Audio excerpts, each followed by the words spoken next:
say good evening. If you haven't had a chance to sign in, Debbie, can you raise your hand? You can sign in right over there. I believe Judy or Quincy, one of your council people, I'm finna get started. had asked to Yep. do that. Yep. Are we ready to get started? Yep, Would I'm you finna like get to start started. us off, or Yep. do you want me to? I'll get started. All right. Yep. Good evening, everyone. Come on up. Okay. I'm gonna have Councilman. Thank you guys for coming out. This is my third town hall meeting for the third ward. One of the things I want to show is the partnership of us working together with council. So throughout some of these town hall meetings, you'll see some of us having town hall meetings together. With this town hall today, we have some similarities because we on the east side, and my ward is one of the biggest wards, so I'm having town hall meetings in pockets of areas so that I can try to make sure that I target. So welcome. We're going to open up. I'm going to have Judy give some words, and then we'll have the host church come and welcome us and also give a prayer and blessing and explain to us what they do, and we're going to proceed. Some of you guys may have an agenda for those that will be presenting today. You will be able to see where you at on the agenda. We got a lot to cover. We got a lot of issues over here. And oh my God, when I was out here passing out flyers yesterday, it was very devastating to see. I almost was in tears walking up and down the sidewalk just looking at how bad the east side is, how much blight is over here, and just the house after house after house. We got a lot of work to do. So with me and you working together, we're going to see what we can do to put our heads together, and I'm going to turn this over to you. Okay, thank you. First of all, I want to let you know that Quincy put this together. I'm just on his shirt tails. So I really appreciate that. It's difficult for me, especially this time of year, because I do taxes, and tomorrow. So, but, when I was knocking on doors and campaigning and I walked through this area, I did cry. I did cry. And I am fighting for the residents of this area, aren't I, Michael? And I drive around. I'm constantly reporting blight. But I need your help too, because I don't see everything. I find out pictures from over fences. People send me pictures, and then I can report it, which I don't see as I'm driving around or walking around. So we need you to tell us too. And I think that's the biggest problem in this part of the ward is the blight, the burnt down buildings, the buildings that are just shells and have squatters living in them. That's what we need from you. So anyways, thank you so much for coming out. By the way, I need volunteers to serve on boards. If anybody wants to serve on a board, come see me. So I'm going to go ahead and turn it over to the church.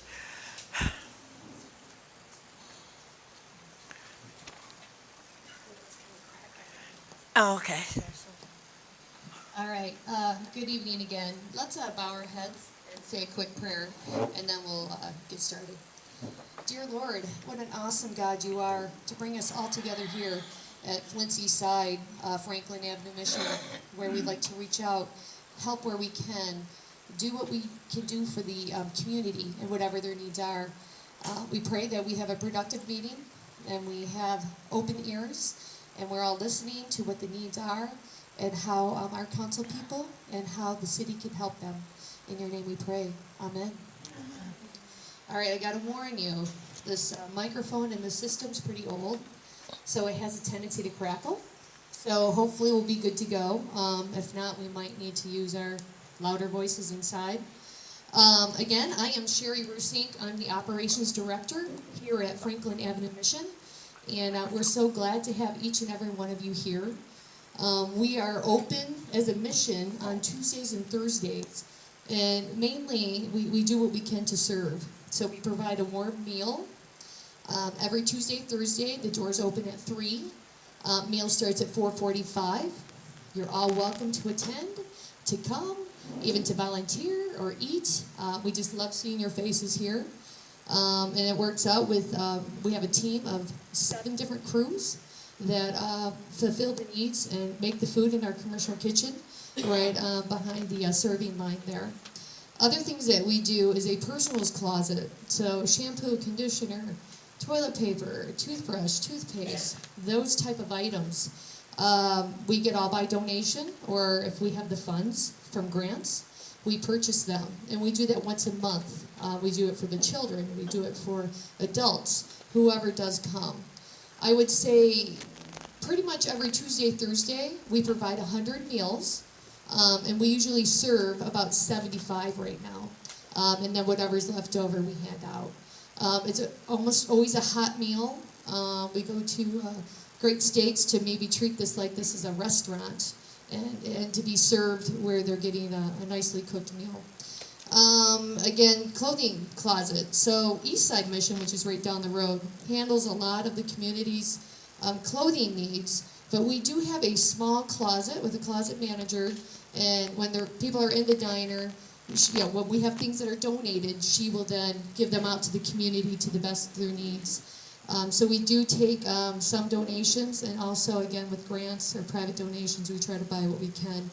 If not, we know Eastside has an awesome closet that is helping them out with. So diapers and wipes. So we're very fortunate. We go to the food bank, and the food bank, I don't know if anybody knows, but they have a really nice discount on diapers and for the kids that are in need, and then wipes as a donation, because some people don't have showers.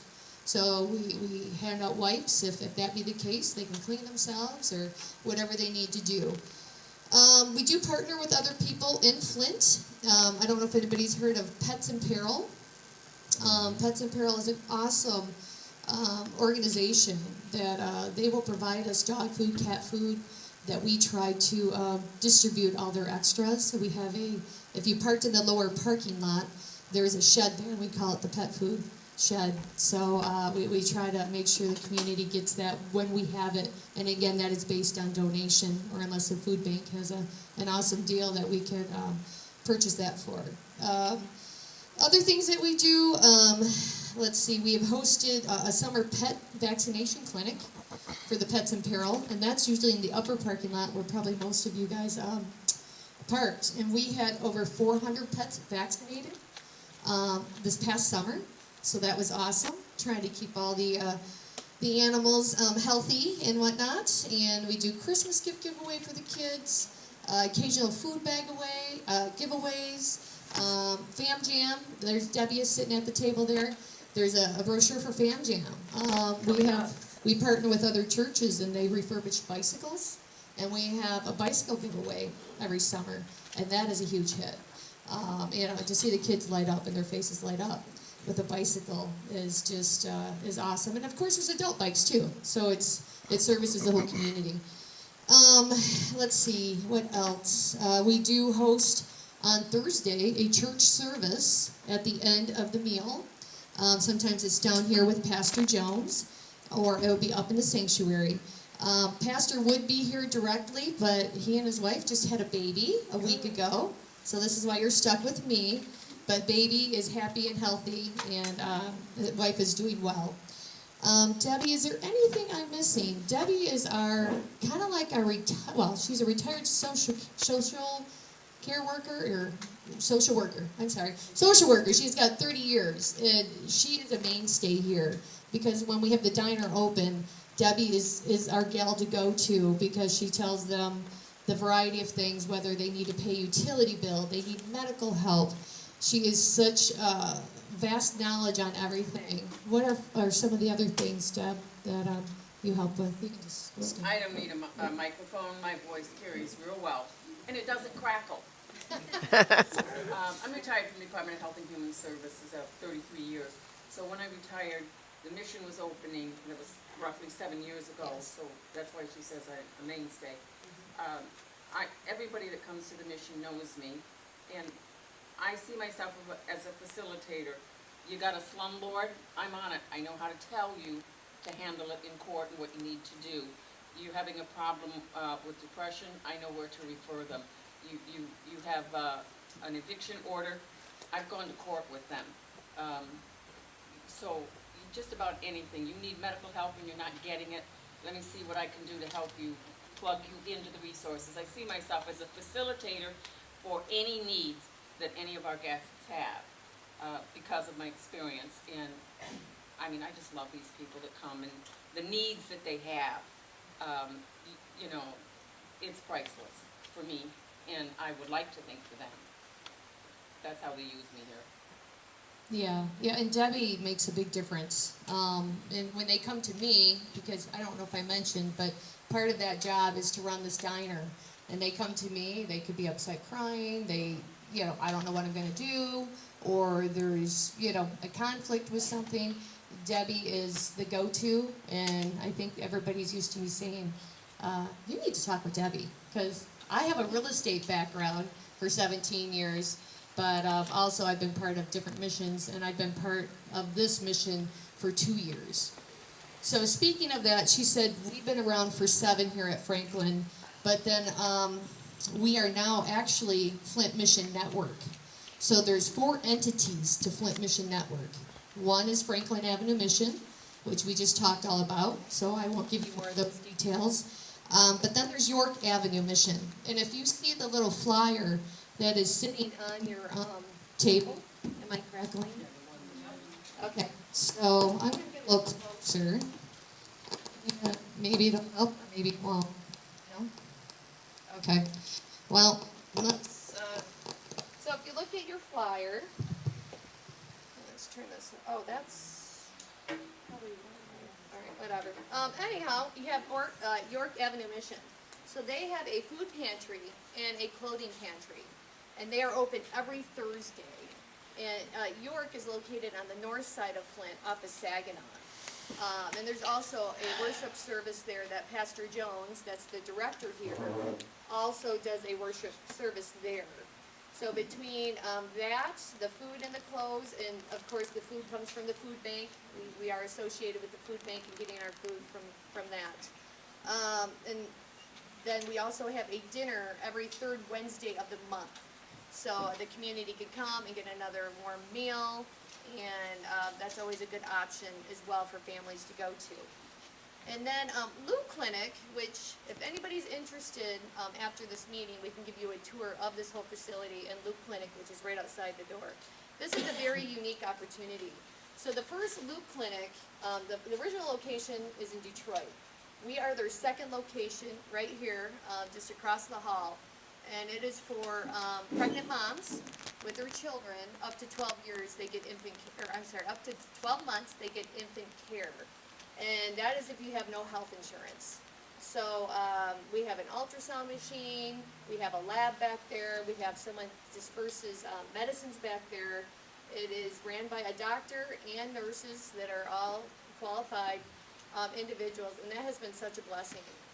So that partnership has really serviced the moms and the kids in this community. So that's been going on. Brian, how long has that been going on now? Is that a year and a half? Yeah, a year and a half now. And that's every 2nd and 4th Wednesday of the month. So we have 2 days that are dedicated to that here in the facility. We make them food to take for their family. They get their exams, they get everything they need. We have what's called Benjamin's Closet, where it says private. That is full of baby clothes, potential pack and plays, whatever the mom needs, receivable blankets, you name it. We have it there. We have it, and we try to help, but again, that's all private donation, potential grants. So you can kind of see that we're spread a little bit to different directions and trying to help the community. Last but not least, okay, so if you parked in this upper parking lot, you will see a playground. And next to that playground is a yellow house. That is Mercy House. And Jolana, can you raise your hand? She is staff at the Mercy House. And you can correct me or add anything you might want to add, but it's transitional housing for moms with children. And we can serve up to 4 families at one time. We partner with Wellsprings Lutheran Ministries, and they run the management side of all the health and the issues and the social help with that. We get to pay the bills and love on them and make sure the facility is not in disarray. If it needs repairs, then that falls upon us. So it can serve up to 16 people total. And the moms are all self-sufficient. You say, Jelana, that they're self-sufficient, but they're there for housing if they have nowhere to live, or it's not domestic abuse related, but it's just for moms in a transition with their kids. So, and that's been just a wonderful blessing along with that. So that kind of gives you the 4 items of what we do, and the 4 different umbrellas of different areas that we cover. I don't know where Brian just went, but after the meeting's good to go, if you have any questions for Debbie about any of our 4 entities, you can go to Debbie. If you have anything for Mercy House, you can talk with Jolana, and then you can speak with me or Brian, which was the tall guy back there. I don't know where he went, but, okay. Anyhow, he is the chairman of our board of directors, so he's definitely involved and in charge of a lot of different decisions that are made as well. Are they all out I'm here? gonna turn this over because I'm talking too much and I could keep going, so. thank you Hello. all for being here, and if you have any I'm going fine. Hi. questions, Come on in. you are good to Thank you Was that so, the people who were at the thank you store? so much. Where your microphone at over here? Okay. It's right here. Is it working? Hi. All right, let me try yours. Let me try All right, thank you. You got a bowl. Y'all, can we give her a round of applause and the work that they doing over here? They doing such great work. This door. What about And the when I other door? Do you did think anybody's- come and tour this place, I was amazed at the work that they was doing over here. And one of the things when I do have town hall meetings, I want to have town hall meetings at places that's doing great things in the community. So I don't just want to randomly have no town hall meeting anywhere. The next subject matter that we will be talking about. But when they come out, there is nothing to be seen.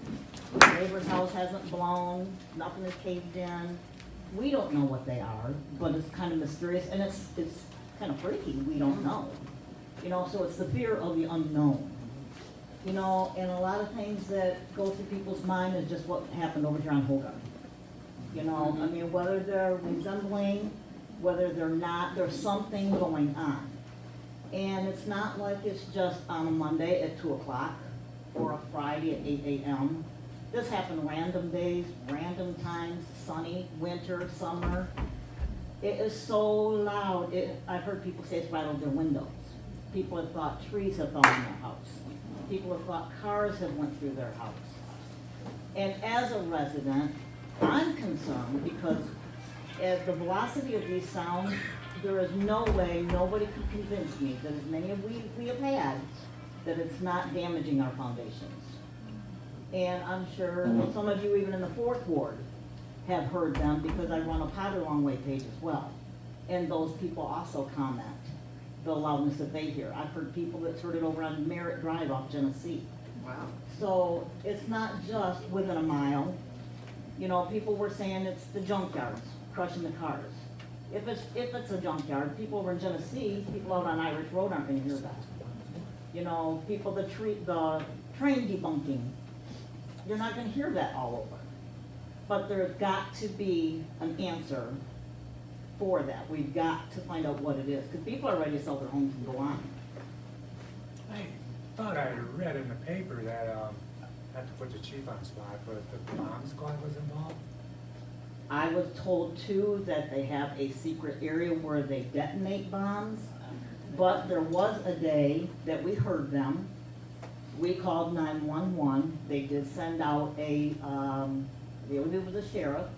He come to my home, and that day he stated that officer that was in that hit and run accident, and he had eventually passed, he was one of them who helped run that.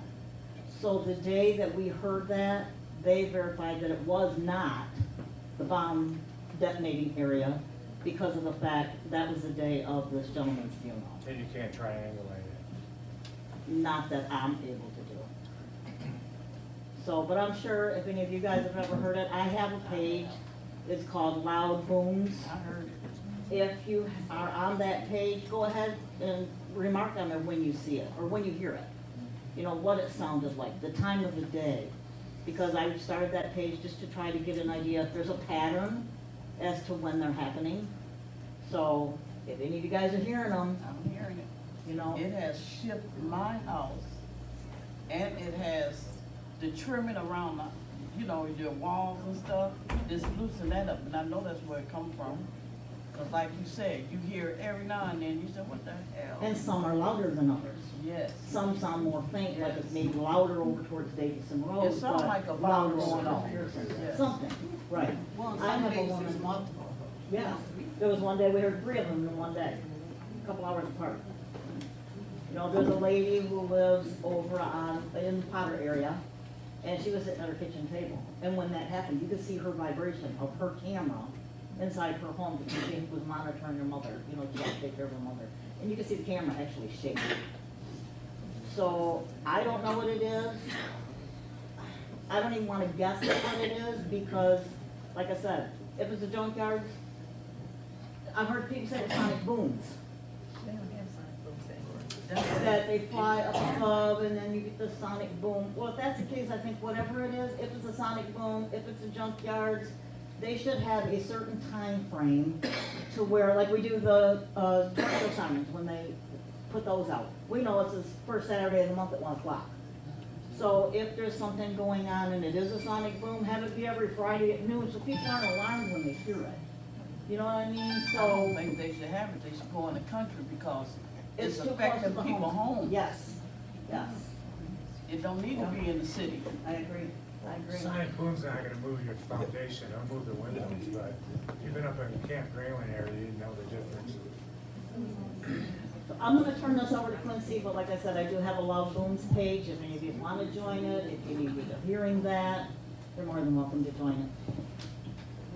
Thank you so much. So what I've asked them to do is every time they hear, write it down, date, time when they hear it. I wanna, briefly bring up Mona Eunice, who's been working, real diligently with us with the environmental issues that will, help us lead the effort to tell us what the process gonna be and us moving forward.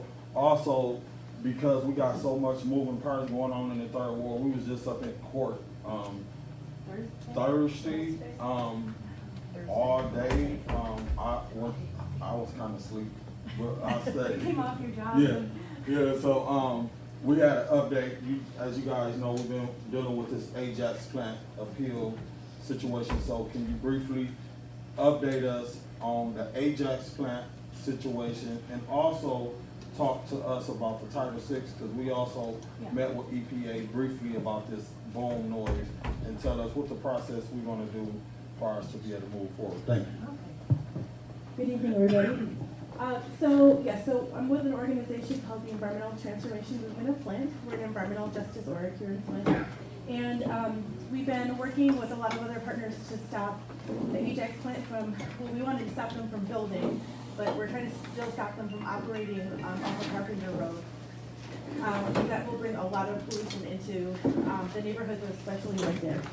So Quincy wanted me to talk really quickly about the process we use to file 2 civil rights complaints against actually the state, Department of Environment, Great Lakes and Energy, and then also against Genesee Township. And so Title VI complaints are one tool in our tool belt for environmental justice issues. So there's the 1964 Civil Rights Act. And that basically says, you know, federal money cannot be used to discriminate. And so with the Ajax case, what we're saying is that the state, by issuing the permit to pollute, is violating civil rights. And also Genesee Township is violating civil rights because they keep concentrating all their heavy industry near black neighborhoods in Flint and Genesee Township. And they have a long pattern of trying to push out affordable housing projects. So when you take that history together, it's a pattern of systemic racism. And so we have a complaint against the state through the EPA. And so we're going through a facilitated negotiation process to, we're really trying to get the state to change the way it does permitting and to put its foot down to stop this permit. And then the other complaint, other civil rights complaint against Genesee Township is through HUD. And so basically you work with the federal agency that is most relevant for your complaint. So the way that we would approach that for the booming issue, and I'm interested to hear, like, as this progresses, how we can support, is you're absolutely right on to document everything, all the times, what does it sound like, where is it located, who are the people that are hearing it, as much data as you can gather, because when it gets down to whether it's legal action through a lawsuit or whether it's a civil rights complaint, you want to have all that documented. So just one thought, we might even want to think about setting up like an online survey that people could just do and have everything kind of populated behind the scenes on a spreadsheet, so we don't have to go back to text. So if anybody wants to talk with me more, I'd love to work with you and strategize. And to figure out like how we can support, because I'm hearing complaints from all over the place on this too, but you guys are really feeling it. So, last thing I just wanted to say, with the civil rights complaint is that yes, you want to document, because you have to build your case. So after, like if the EPA, for example, accepts the civil rights complaint, then you would be presenting our case. With the Ajax complaint, it was really helpful to work with a team of pro bono attorneys.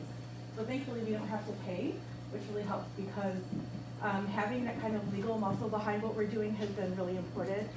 So in that case, we're working with the Great Lakes Environmental Law Center, Earth Justice, and the National Housing Law Project.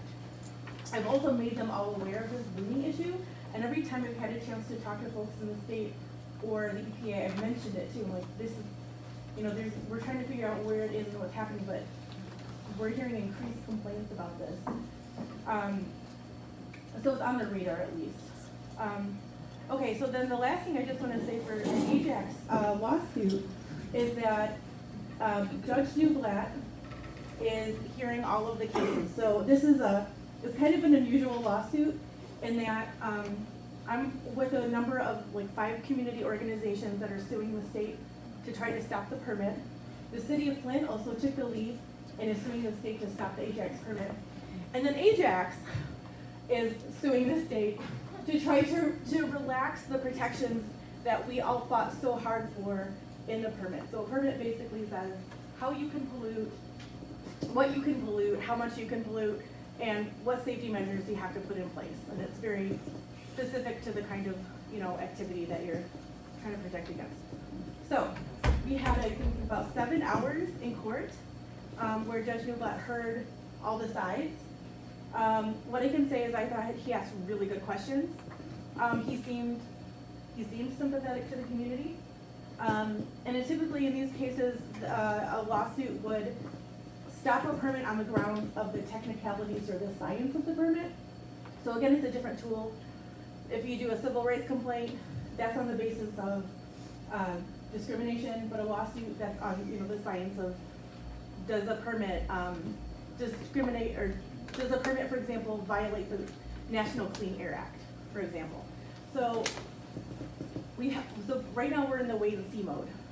So basically the judge is listening to all the different sides, and he's going to issue a ruling. And then if we don't get the answer we want, then we appeal it, so we go through the appellate court.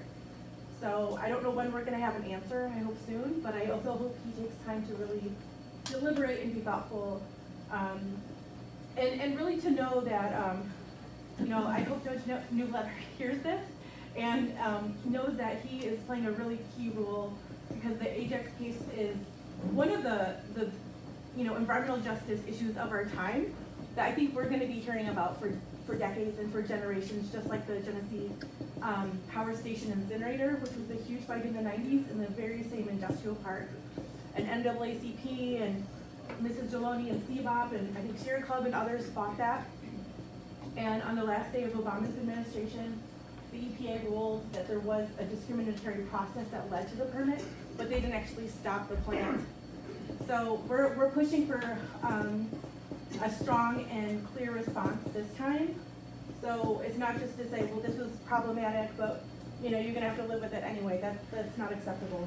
So stay tuned, and hopefully we'll have some more, some good news by the time of the next meeting. Thank you. Thank you. Lindsay. Also, yeah, give her a round of applause. Also, she have a sign-up sheet right here that she'll be circulating if anyone want to sign to join her coalition to help her with the work that they're doing around here. Now, let's get to the meat of the meeting, the blight. I know a lot of people who want to hear about blight. Oh, me.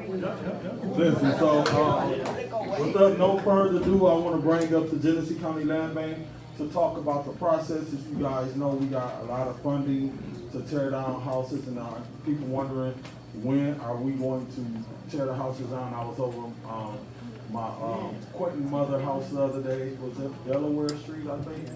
And while I was sitting on the porch and looking across the street, I was just looking at how bad it looked over there. So my heart go out to you. I hear you, and I know he tired of me fussing, but oh well. I'm on the board. We work together, so I'm gonna turn it over to Michael, and he'll take it from here. And Quincy's a tattletale. Huh? That's all right. Hi, thank you for having me here tonight. My name is Michael Freeman. Oh, should be over here? Yeah. Okay. My name is Michael Freeman. I'm a Flint resident.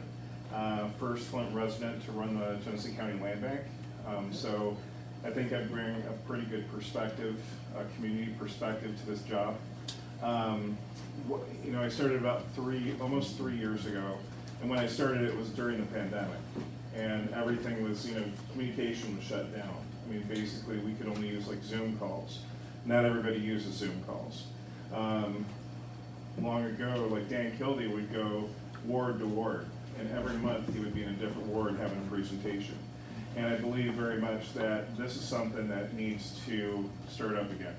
So I'm happy to be here tonight because there's a lot of information that is out in the community that we need to be able to deal with and to clarify what's going on. So I know we don't have a long time tonight. I could probably take up like an hour talking about the stuff that is important. But I know that a lot of people tonight want to hear about the demo program, so I'm not going to take away from my demo team and them talking about what's going on and what we'll be seeing in these wards. So I think that a couple things, you're going to see a lot of changes at the land bank and the work that we're doing in the community. Demolition is critical, and cleaning up properties is critical, but we have to be able to do more. And you just don't improve a community or neighborhoods by just removing structures. You got to put the stuff back too. So we're going to talk more about that. I'm going to be coming back and talking about all these different things that we're doing around sales and disposition and property maintenance. One piece of news that's great that we just got was through the U of M Youth Violence Prevention Grant. We just got $300,000 over 3 years, and that's going to be used for demonstration projects around the city where we're looking at different interventions, like how do we keep people from dumping on our vacant lots? So is it, you know, some people, if you've driven around the city where we've already done this, where we put rocks, like larger stones, so people can't cross over onto the lot to dump. Is it cameras? Is it lighting? Is it signage? So this money will actually help us in 40 different locations throughout the city actually start to gauge, you know, what is the approach that we should take to keep people from dumping on properties. As well, this money will help us now. We've had, during the summers, we have a maintenance crew that goes throughout the city. We run about 5 or 6 different teams of people. Generally, we do, every year, the land bank supports over 50,000 mows in the city of Flint. So this, you know, if we can populate these crews, and if you know people looking for employment right now, please have them contact the land bank because we gotta fill these jobs. Because the more people that we have actually working on our crews, the more mowing we can get done for the season. During the pandemic, we were down to a team of 3 people, so we still got over 22,000 mows done with just those 3 teams. So we are looking for people right now. The mowing season is gonna start, I believe the May 6th is when they're gonna start going around the city. We go like a typewriter, we go from the west to the east on the north of the city, and we just work our way all the way down. And when we're done, if the weather is still warm, if it's still growing season, we start them up again, and then we keep them going throughout the entire city. The other thing that we're gonna do is where we've had their seasonal work crews that are in the summer, we now are actually gonna have seasonal work crews in the winter months that aren't gonna focus on mowing, but they're gonna work on non-structural blight issues. You know, taking care of downed trees, cleaning out houses that are filled with garbage and debris, dealing with the dumping as well. So we're gonna be running this all year round. So it's all, you know, land bank properties, they don't come with any money or support. It's only a minimal amount through the treasurer's office. So through our property sales and our other in grant making, or getting grants, we're able to do what we do at the land bank. Just in this area alone, just driving by, I need to point out the Brown's Funeral Home, which that was one that really kept me up at night, where it's like, it's a dangerous structure, it had asbestos in it, and, you know, I'm like, that's a $750,000 demo. Like, that could wipe out, you know, the dollars that we get from the city of Flint, it'd be gone just on one structure. But we work really closely with the EPA. We're very responsible, like we know that we have to do clean demolition, clean activities as well. They reward us by actually giving us supplemental grant support. So we were able to get, within a couple weeks, we submitted Brown's Funeral Home to the EPA for an emergency response, which is the fastest thing that could possibly happen. Like if you use other federal funds, it's a waiting game. This one, they approved us within 2 weeks. They had the entire site fenced off. They brought in heavy equipment. They brought everything down on that site, and that was leveraging dollars. Flint didn't pay for that. It was actually the EPA and federal government, and so we'll continue to work with the EPA, just like Davison and Franklin Road. That after that arson, we were able to get the EPA to come in and do the exact same thing. So, you know, we have to be really creative and nimble with how we actually get this work done. But that I think is a fairly decent lead into the demolition conversation. I promise I will be back, and we're gonna talk about a lot of other things, our sales program, disposition, our land contracts, the ways that we're trying to get properties back on the tax roll. So I'm gonna turn this over to my staff. I have Renetta Speed, who's my communications manager. I have John Mateen, and then I have Faith Finholm, who's at the back table. And then Faith and John are actually, they're the ones who are running our demolition program.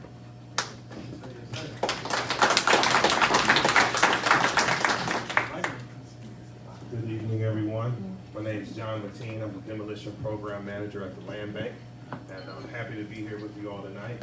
And I'm definitely happy to be working on the demolition program. I'm also a Flint resident. I've been born and raised here. Can you hear me good? Born and raised here my entire life. And while I haven't seen the greatest times in Flint, like a lot of you may have seen, I've seen pockets of it. And some of the areas and streets that I grew up on, they have more abandoned houses on them, more blight, and more homes that need to be demoed. So I want to give an update on our demo program, where we are today, the things we take into consideration when we demo a property, and where we're going in the future. And if you all have any questions, I'll be quick. I'll try to be quick and answer a few. If not, I can give you my contact information and we can go from there. So as of spring 2023, we've secured $43.7 million to address up to 1,900 properties. We hope to get up to 2,000, but with the funding we have now, 1,900 is our number. Here on the east side, between the 3rd and 4th Ward, all of the funding considered, we're planning to hit 100 with 705 structures. Right. Okay. So we got our first bid March 24th. We signed our first contract. That was a bid we issued in January. And I will say on that specific award, we have 32 properties between the 3rd and 4th Ward scheduled to come down, hopefully no later than May 26th. So we're doing some work now and trying to get these properties taken down. I know that you all might have some frustrations, as a lot of citizens have, around how long it takes and how much money it takes. And so the funding that we get is federally regulated, so we run a federally regulated demolition program. And it comes with a lot of different requirements. One of those requirements being environmental surveys. So you heard Michael touch on a structure that has asbestos. A lot of the structures that we tear down, they have asbestos. A lot of them are not structurally sound to get full surveys, and so they have to be demolished a specific way to protect all of the citizens living near the structures we're taking down.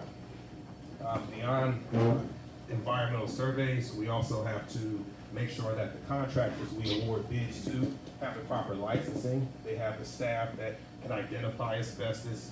They have the staff to know what to do with the structure if an environmental survey fell short of identifying all hazardous materials and all asbestos within the property. And so we struggle with that as well. So another thing that we're attempting to do is put more attention towards identifying more contractors that can complete the work. So we've held a contractor pre-qualification training, and we also held a training at, I believe it was the Creek Theater. Did a contractor training there as well to go over our requirements in depth. What else? I think, am I missing anything, Faith? Or? I would just talk about how we're working through a little bit. Oh, absolutely. So the way that we're working through, we have an initial bid pack called the kickoff pack, and it touches pretty much all wards within the city, and it's hitting the highest priority properties that we have in our inventory of structures to demo.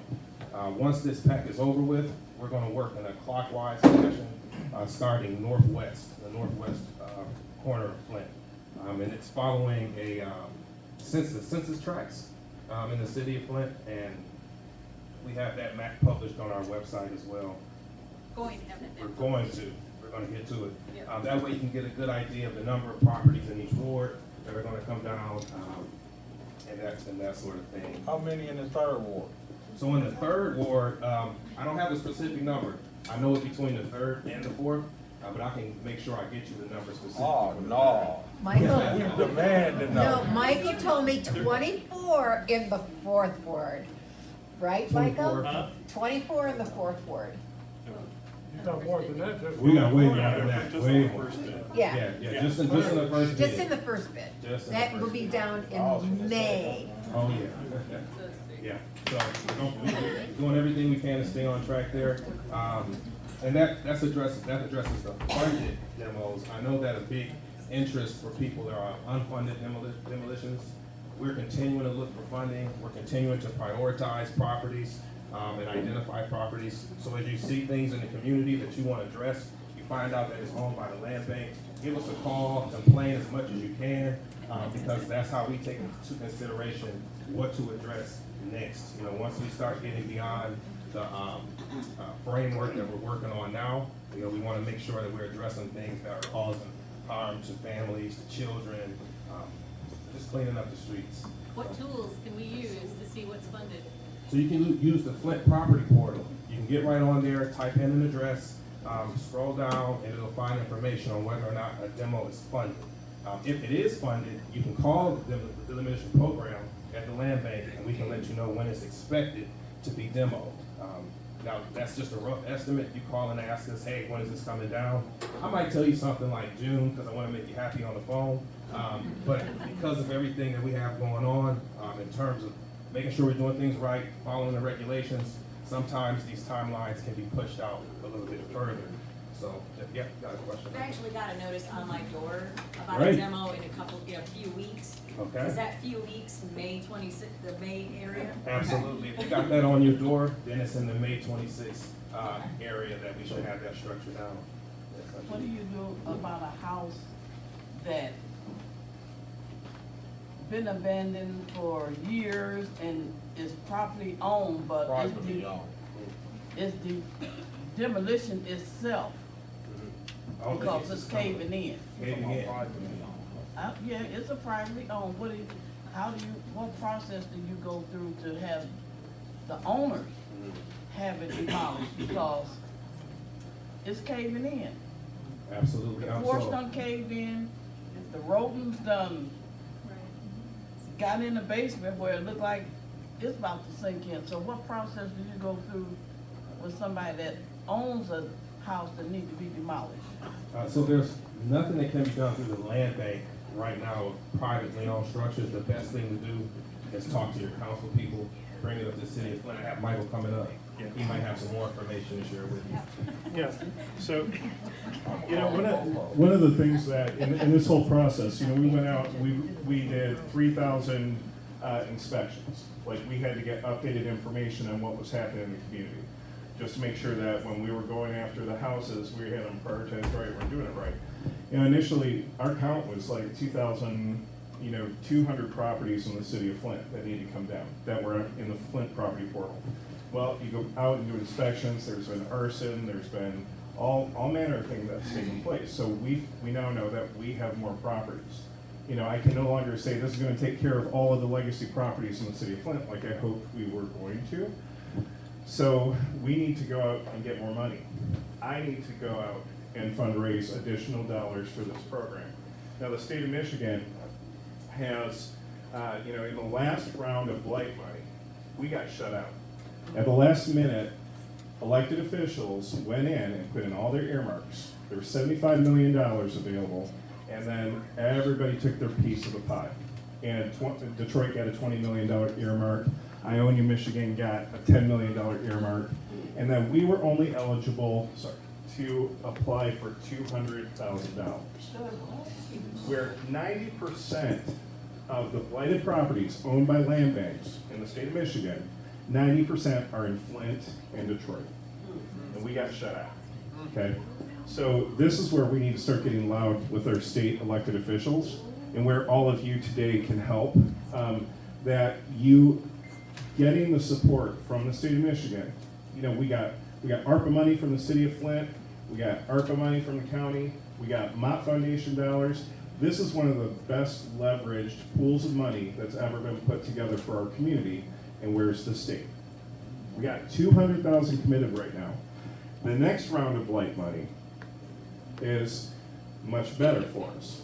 So the top 10 largest land banks in the state of Michigan have now been guaranteed $2.5 million. Each or total? Each. Yep, so Genesee County, Flint is gonna get 2.5 additional dollars for the demo program. Now, in this round of demo money, there is a $30 million competitive pool. So I'm going after that. Like, our cost overruns, so if I wanna hit my 2,900, properties in the city of Flint, we need advocacy. We need our state reps advocating for us that, I want bare minimum 10. I think that we should get it and we deserve it.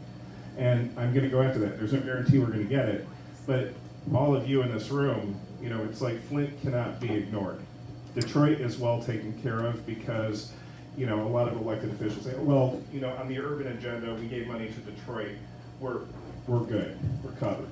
But you got Pontiac, you got Saginaw, you got Flint. We are unique. We're not like the west side of the state. Our needs are very specific. And so we need to advocate for those resources that a lot's been done to Flint by the state, and the state should be a leader there, making sure that our people are taken care of. So, to your question, my goal, I want to get all this stuff down. But here's another fact, though, everyone needs to understand too, is that the blight issue, every time you drive past a blighted structure, not always a land bank property. In fact, the stats are 46% are owned by the land bank, but 54% are privately owned.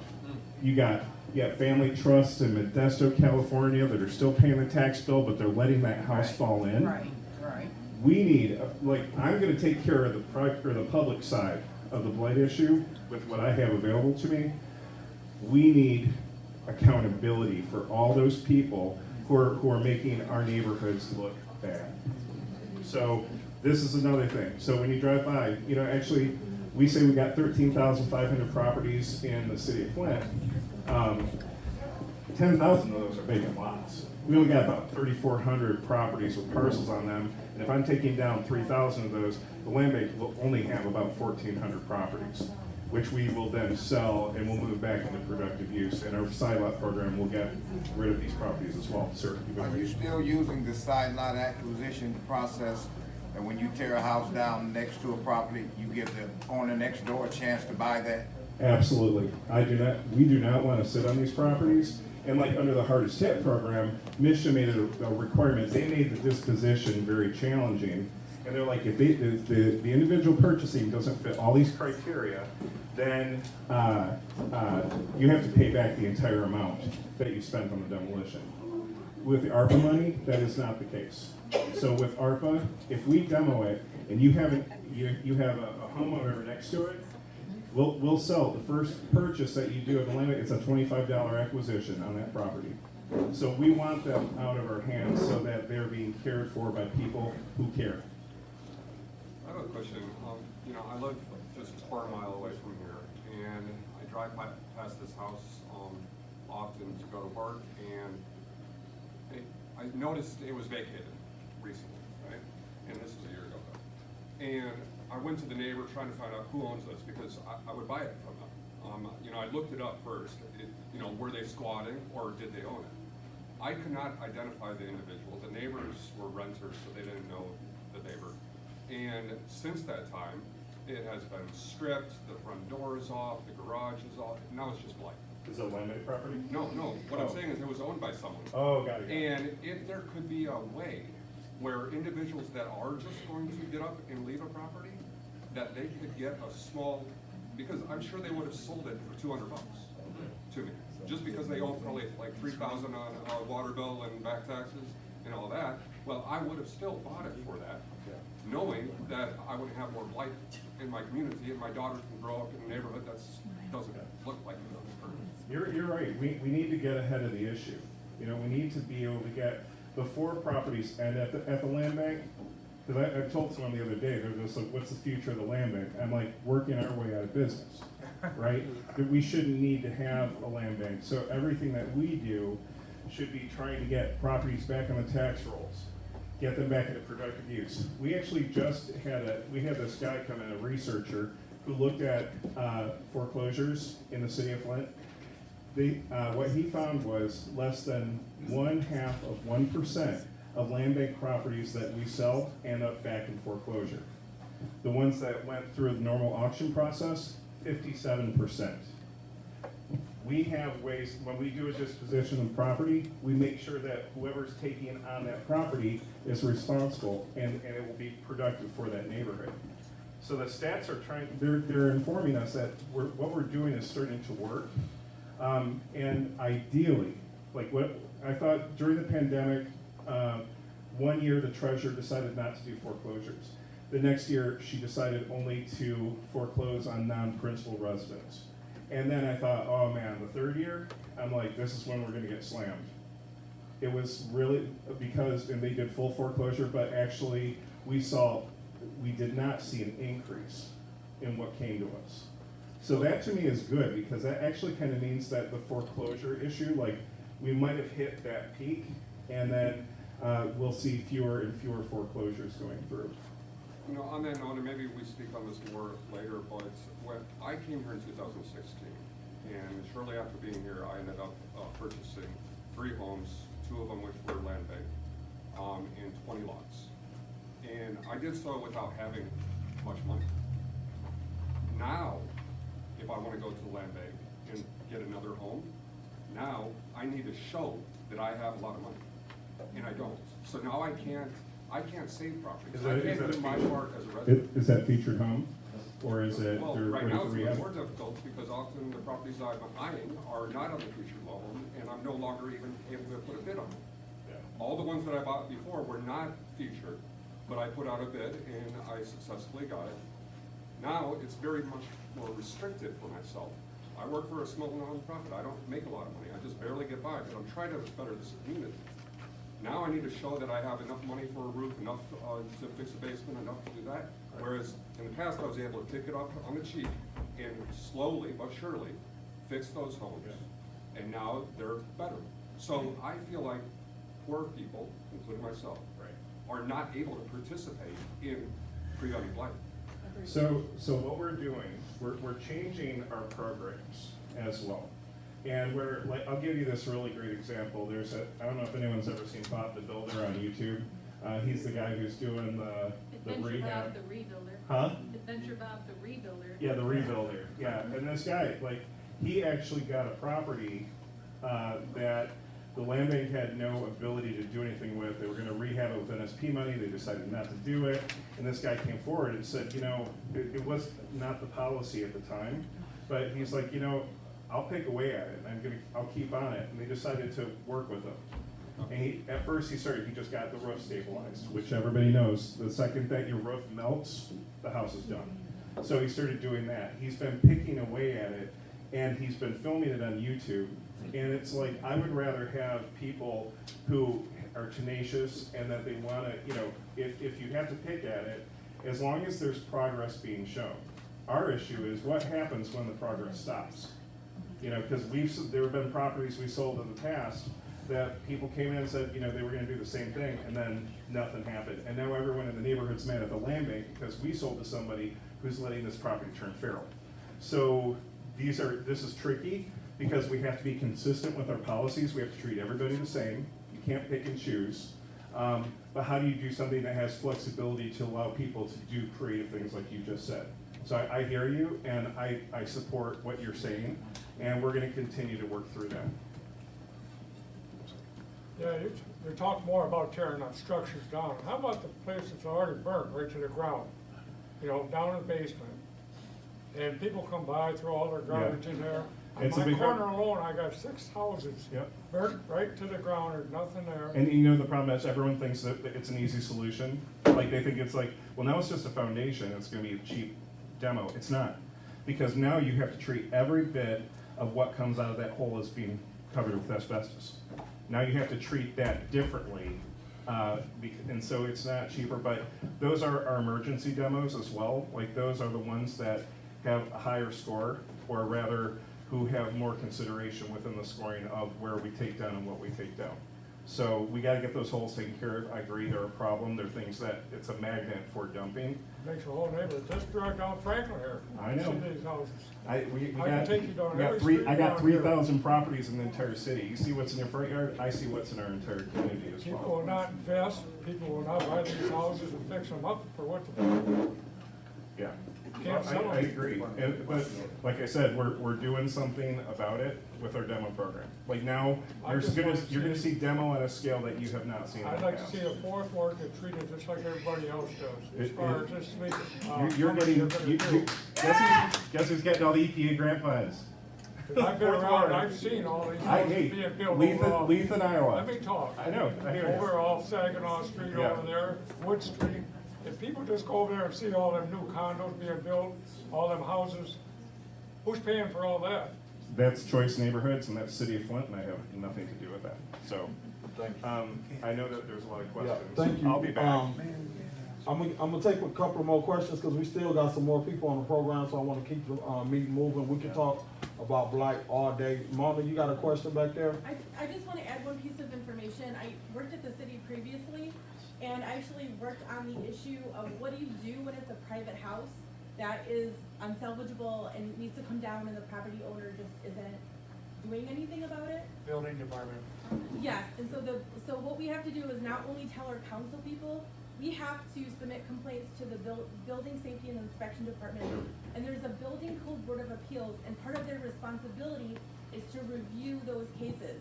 And what they can then do is basically vote to have it be like a city approved demo, but there's a step that's missing, and I don't know where it's at now because it's been a minute since I worked there, but basically the Building Safety and Inspection Department needs to re-verify their process for calling for these emergency demos, because before there was an emergency manager, the city had a demo department. And now that doesn't exist. And so the land bank can do the demos, but the city has to take that first step. And so when I was there, that was kind of the sticking point, that they just have to re-verify their process. And so that would be something we can advocate for happening as soon as possible. Sir, you've been holding on those. So there's two-parter, but the first one, Is there a way the Flint Property Portal can show taxation numbers if it's a brownfield or 5045 or 505? Isn't there with What was the question? Can you, on the Flint Property Portal, show the taxation so you can understand if it's a brownfield or a 505 or, you know? I think it's know the listed, the answer to that. That's 550 something we is, can find the out. 550 is Yeah, the listed 550. on there, and I believe Brownfield is. No. It's not on there? Unless I. No, Yeah, that I was- don't think the original, so the original brownfield offering, those properties might not be identified, but those would be land bank properties, and then it's definitely something you'd find out if you were interested in one, you can contact the land bank. That's what I do, Yeah. it'd be easier to, Yeah, that was where, before it seemed like it was this great idea, and it turned out to be not so great idea in 2004, 2005, because then it encumbered the property and made it, you can't join the properties, and so Right. we try to make disclosures. Anytime a person purchases a vacant property, we let them know that, there may be a problem with doing a lot combination. So the treasurer, stalled out the taxes for COVID, right? Do you foresee an avalanche next year, or, where people can't make it? I'm not sure. I can't speak for that. I would look at that, 'cause Yeah. I see a few. So I should recognize that our mayor and State Rep Cynthia Neely are here. Yeah, and I was just gonna say, we did a presentation, and I think we're gonna continue to do presentations where it's about a strong partnership between the city of Flint and the land bank. And so we have to work together because this is such a big issue, and I'm very happy to have my friend and colleague, Mayor Neely here as well. And we were just talking about the state money we're gonna go after out of that blight fund, out of that 30 million. We need your help. We want money. So thank you. You had a question back there. Yeah, so if I ramble on, feel free to cut me off any time. My neighbor and I, we have HUD houses that were built in the 70s. They built them houses on irregularly shaped lots, which is not intuitive to the neighborhood. Which means we got very small lots. The house around the corner behind us, they never should have rented. When I bought that house, my house in '95, that place should have been condemned back then. They allowed this guy to keep renting. Finally went to land bank. When I found out about it, I went down to land bank and I had them write out a paper. I got permission to go on the property. Me and a friend of mine boarded it all up first time. And I told him, I said, my neighbor and I want that property because we don't have any backyard. I will give you $2,000 to help knock that house down. And I will buy a lawnmower, you go back there with the brush cutter, cut that brush down, I'll buy a riding lawnmower, I'll go back there and keep that grass cut. I've got $350 just in cutting down the dead trees in that lot that were gonna hit my house when they come down because my backyard's about 25 foot deep. My neighbor's is about 20, not even 20 feet deep. She can't use her back deck. Two wide open windows that they can't even get to the house to board last time they came back. They didn't even try, there are trees in the way. Things full of garbage, trash, and a dead dog. It's been burnt twice. I make my calls, I never get no answers back.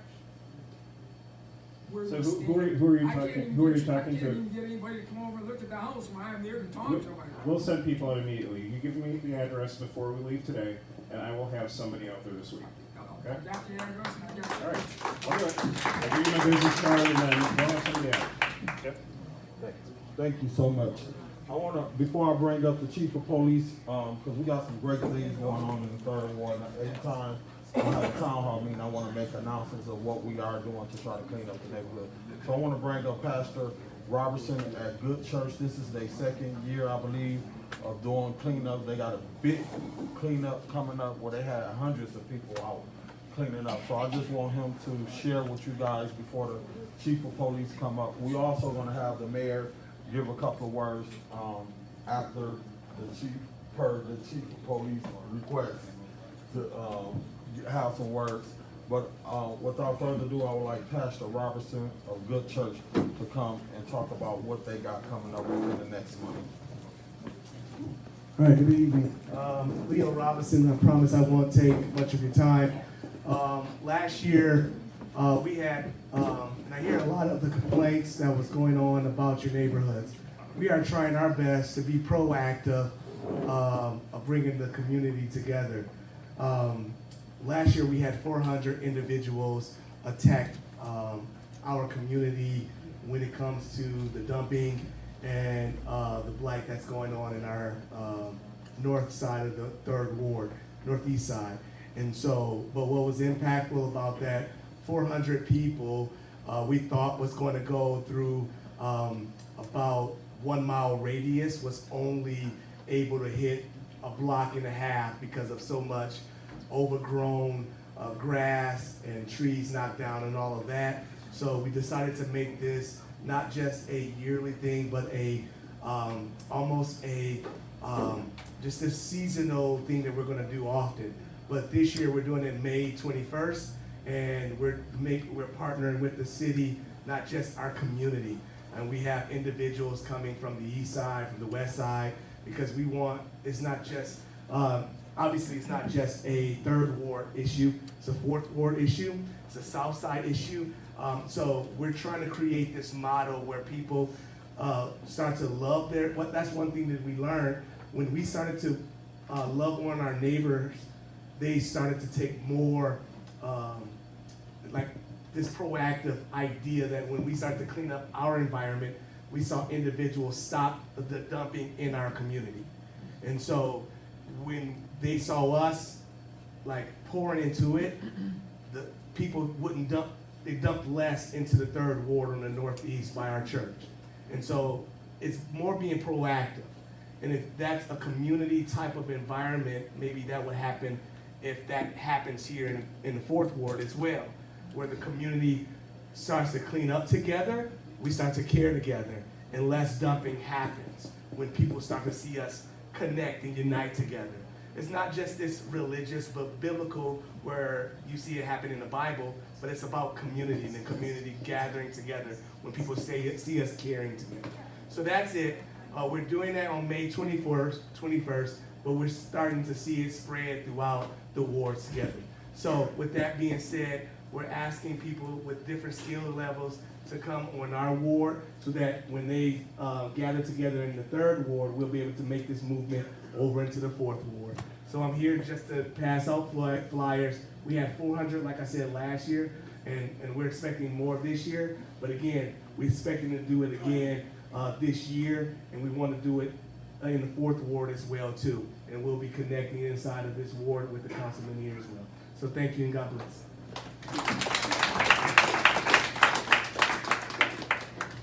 Thank you. They be having some good food too, y'all. So he got some flyers. He's going to pass out if anyone. I would love for you to connect with the land bank because a lot of those properties that you guys are cleaning up were land bank owned properties. So hopefully you can get with either Renetta, Steve, Michael, to make sure that you guys are working together to make sure that happens. And they have. They were beneficial in us last year, and they also have been helping us this year. And also, that light-skinned guy back there, Mayor Neely, you want to make sure he give $2 too, because he, I know he got a bridge card or something in his pocket. So without further ado, you guys want to bring up the chief of police. As you guys know, the opium epidemic has been extremely bad in our community, especially on the east side, city of Flint, Genesee County.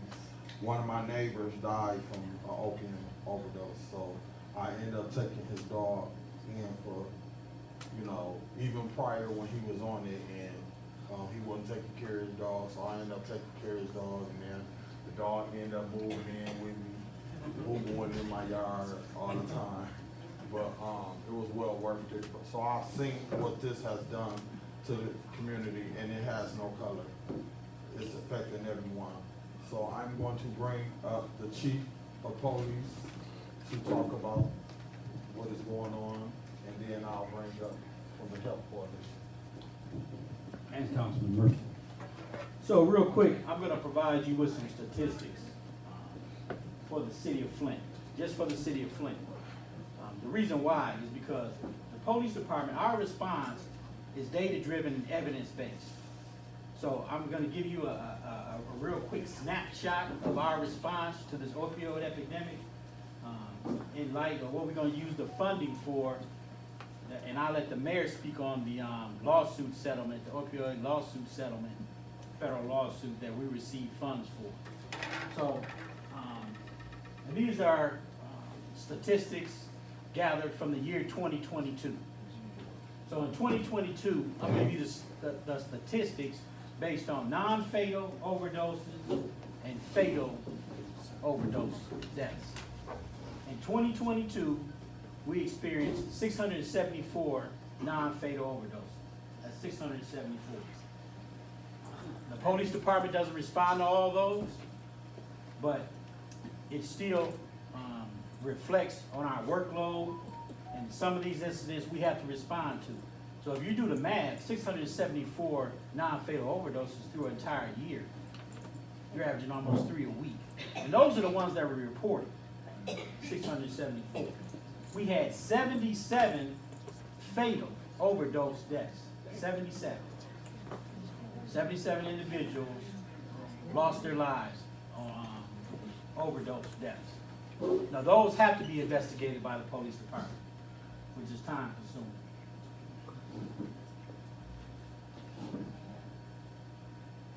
So out of those overdose deaths and those non-fatal deaths,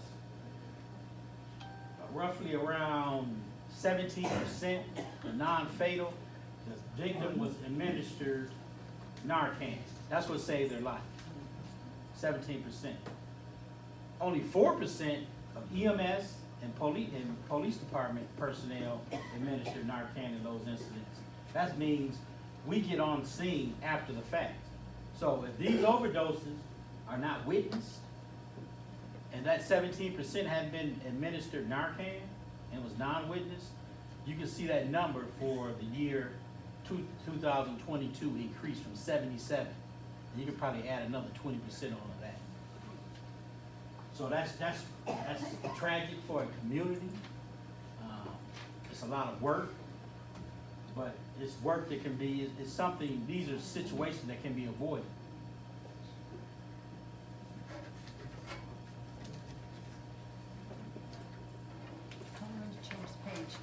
Oh, you do. I need my mouse. That's what. So the average age group, the majority of the age group, were men 35 to 44 for these overdoses. Ages 35 to 44. So they made up the most. Not to say we didn't have younger age groups involved in it, but they had a large percentage of those that overdosed, either non-fatal or fatal.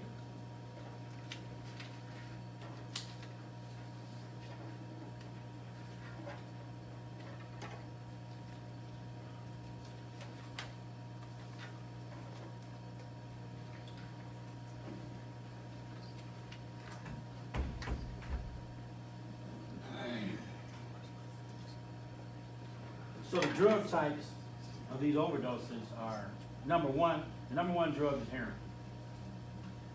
That's linked to the majority of these non-fatal overdoses and fatal overdoses, is heroin. It can be mixed with fentanyl, and crack cocaine, and cocaine were safe. And methamphetamines played a role in it also. But the majority is heroin and fentanyl. Some of the data is incomplete. You'll see on some of these slides, you'll see unknown. And the reason why unknown is, if someone is overdosed on heroin and it's non-fatal, only ones we can test is the fatal ones.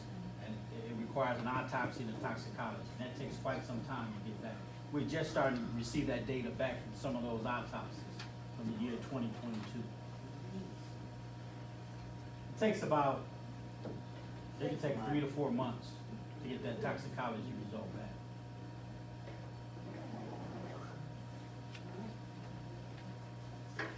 So, as far as the issue, how the police department is gonna play a role in this, and as the chief of police, I've been doing this 30 years. I've been involved in narcotics, specifically in narcotic investigations, over 20 years specifically. we've decided to come up with a strategy and to use this opioid settlement money funds to partner with organizations that are, their primary role is prevention and treatment. Prevention and treatment, that is the only way that we're gonna solve this issue. We can enforce and arrest people all day long, which we've been doing for several years. It's not having an impact. Not at all. This meeting is very important to have it today for me, is because May of 2022, we had, in the month of May, we had 82 non-fatal overdoses in 1 month, the month of May, 82. The following month, June, we had 81 non-fatal overdoses. So this is a lot of work for the police department. So we partner with, as the police department partners with these organizations that are focused on treatment and prevention, I guarantee you, you hear about the city of Flint having high crime rate, violent crime rate.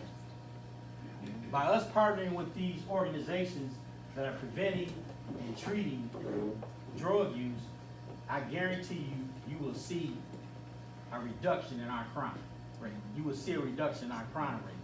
The reason why I say this is because if you look at a majority of the crimes in Flint, you can have a crime at the highest level of homicide and at the lowest level of larceny. But I guarantee you, look at some of those crimes, there's some type of element of narcotic use and some type of domestic violence, burglaries, home invasions, grand theft auto, rapes. There's an element of narcotics involved. So sex trafficking. So if we reduce, what I'm saying for the police department, if we get involved and partner with these organizations, my goal as a law enforcement agency is to reduce the demand for these drugs. We reduce that demand for those drugs, you're gonna see the crime rate reduce. It's automatic. And that's not me talking, that's evidence. It's evidence-based. Now we take, I'll get you one second. We take one, I don't care if someone walks into the police department. This is what I'm hoping. Someone walks in the police department with a friend, a relative, and say, my relative needs help. They have a drug addiction. We get that person help, which we will do. We offer that. Then we're gonna reduce that crime rate. That's one person off drug. And we multiply that by being aggressive with it, being consistent, not just doing it for a feel-good moment. This is a consistent program that we want to get involved with, and that we will get involved with, and we have been. So that's just my philosophy. We have plenty of funding to conduct enforcement. We've been enforcing for years. I've been personally involved in the enforcement side of it. So we're gonna be just as aggressive with helping with those organizations that are focused on prevention and treatment. Because by being focusing on those organizations, we're gonna decrease that demand. Thanks.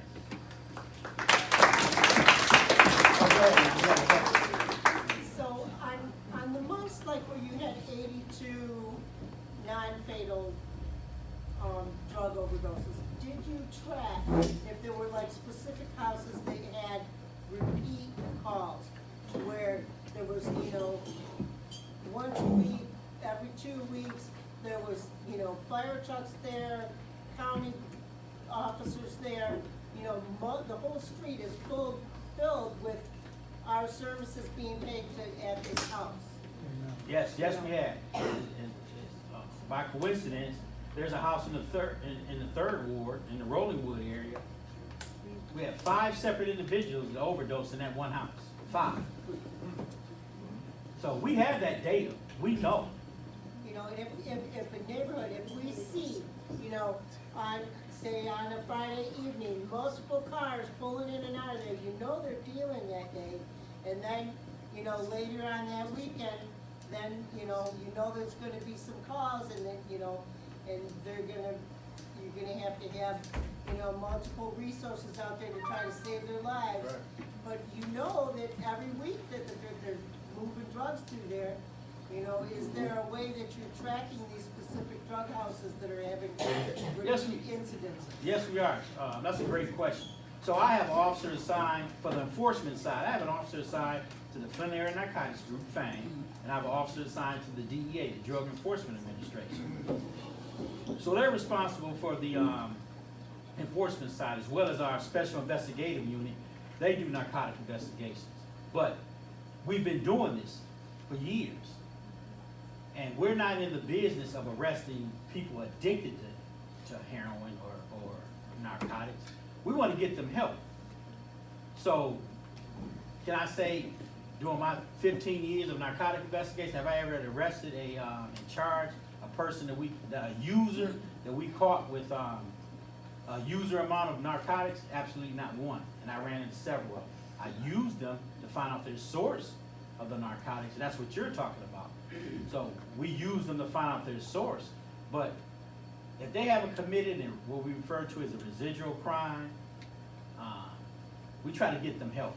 We try to get them away, separate them from this atmosphere, this environment of narcotics. So, and I think that's the best approach we can take. Oh, yes, ma'am. What about the ones that have a drug house that's doing the selling? You don't do anything with them? Because I have neighbors that say they have drug houses by them, and they keep calling the police, and they're not doing anything. No, you can call 911 and report, you can call our tip line and report a drug house, and we will respond. I can guarantee you that house will get some type of enforcement. It's on a list. That's why I have the officers assigned to the Special Investigative Unit, Flint Area Narcotics Group, and DEA. Yes, ma'am. Yes, I'd like to know what's going on with the fact that you're supposed to have a mini station here in this building. What's going on with that? That's a great question. And also, why is the Ignite program for only men? The what? The Ignite program that you have? No, that's not our program. That's the Sheriff's Department's program. Oh, excuse me.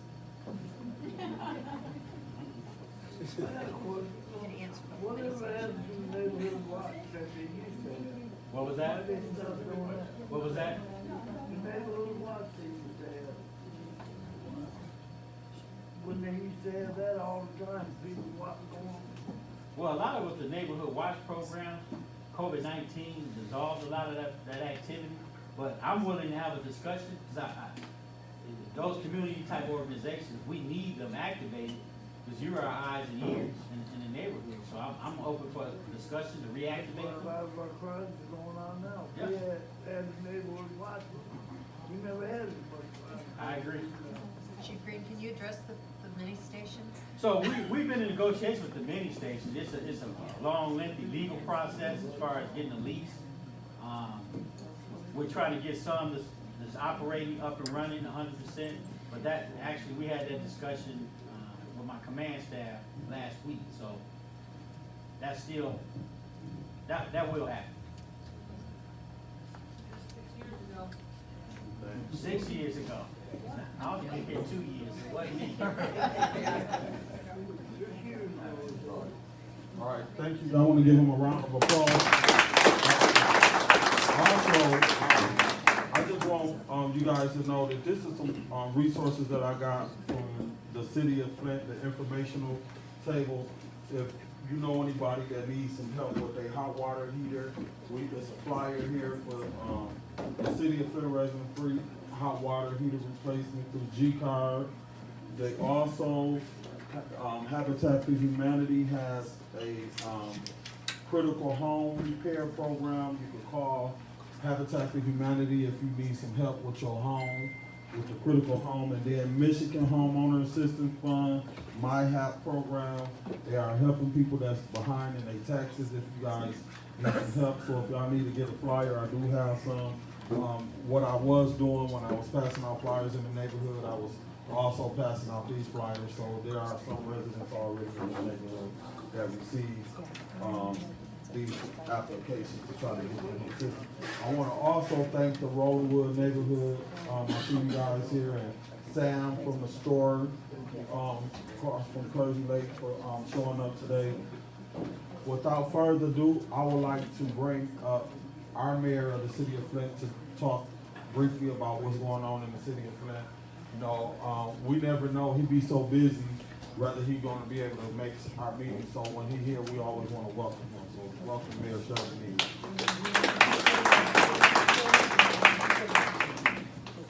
Good evening, everybody. Good evening. You know, today is a very exciting day, you know, and I thank God for it every single day. And this room is filled with concerned hearts and souls about what is going on in our community. I want to thank Councilman Murphy and Councilwoman Priestley. Give them a round of applause for putting this together. This is what elected leadership is supposed to do about engaging our community. And now we have a very angry society. We're very frustrated and angry about things that's not going on. But I want to encourage you by taking a look around this room and seeing all the engaged people that's here. You have two branches of government, you know. You have the county here, well, you have three. You have the county, the city, and the state here. You have your people here talking about the issues that's facing you. And as we rebuild our community, change is here now. We're working together with historic programs like the Land Bank program with the city of Flint, philanthropic, and the federal government, putting together a package. In Flint, more than 2,200 structures, blighted structures, will come down. But now we have to shift our focus. What are we going to put back up into these places, these vacant places? Our goal here in the city of Flint is to repopulate our area, to educate our kids well, to make sure we have a safe environment. Chief Green and I have been, we grew up together. And I remember as it relates to the opioid money, I was brought here, and I'm going to keep it very brief around that topic. But crack cocaine hit, and it exploded up on our communities in the mid-'80s, in the late 80s. And it was terrible. I believe that drug addiction is a disease, and we're going to treat it as a disease. And a lot of the opioid dollars is going to be moving toward treatment for those individuals, not criminalizing those individuals that may need help. That is the main thing to do, and that's what we're doing in the city of Flint, and we're going to move with intent and focus in doing that. So therefore, I will deputize each and every one of you guys as ambassadors of good information. Because this room, there may be maybe 60 people here. You know a lot of people. So you are ambassadors and the carriers of good information. Because outside of this room, sometimes misinformation gets out. And disinformation.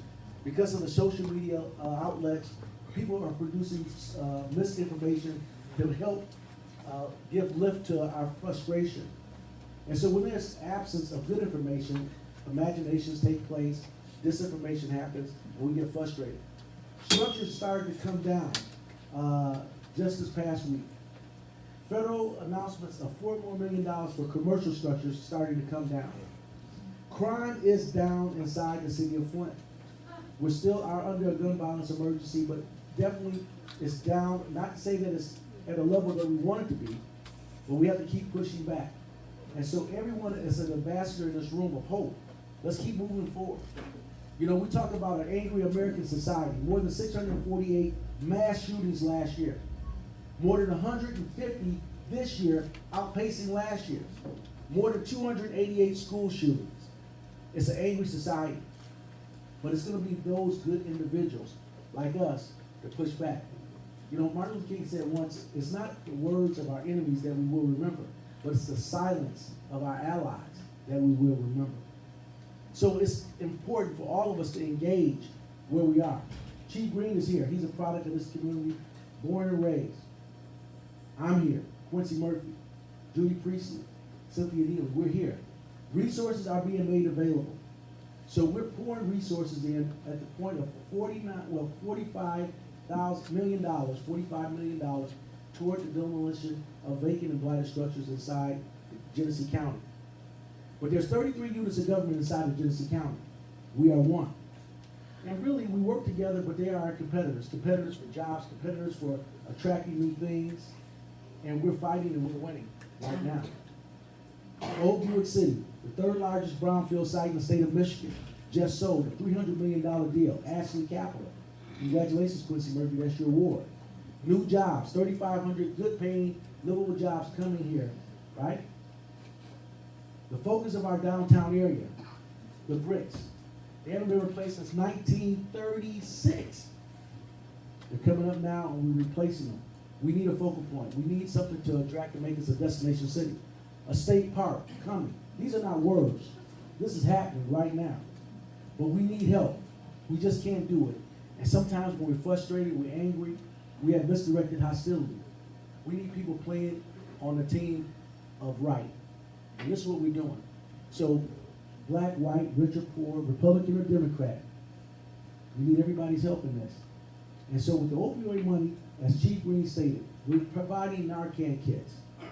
We're providing areas of hope for those that may be seeing their life is bleak, that they're using drugs. I'm even providing fentanyl testing strips.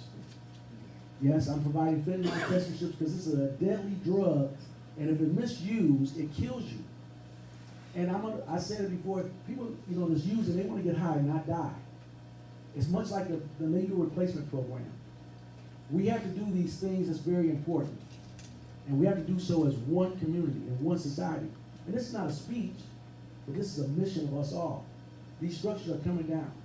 What's next? What are we going to put up in those structures? You had a question about small lot sizes back there, right? Let's combine these lot sizes and give it to you for the price of one lot. I can't expect people to want to come and build new homes on small lots when we have a bigger population. Let's combine these lots.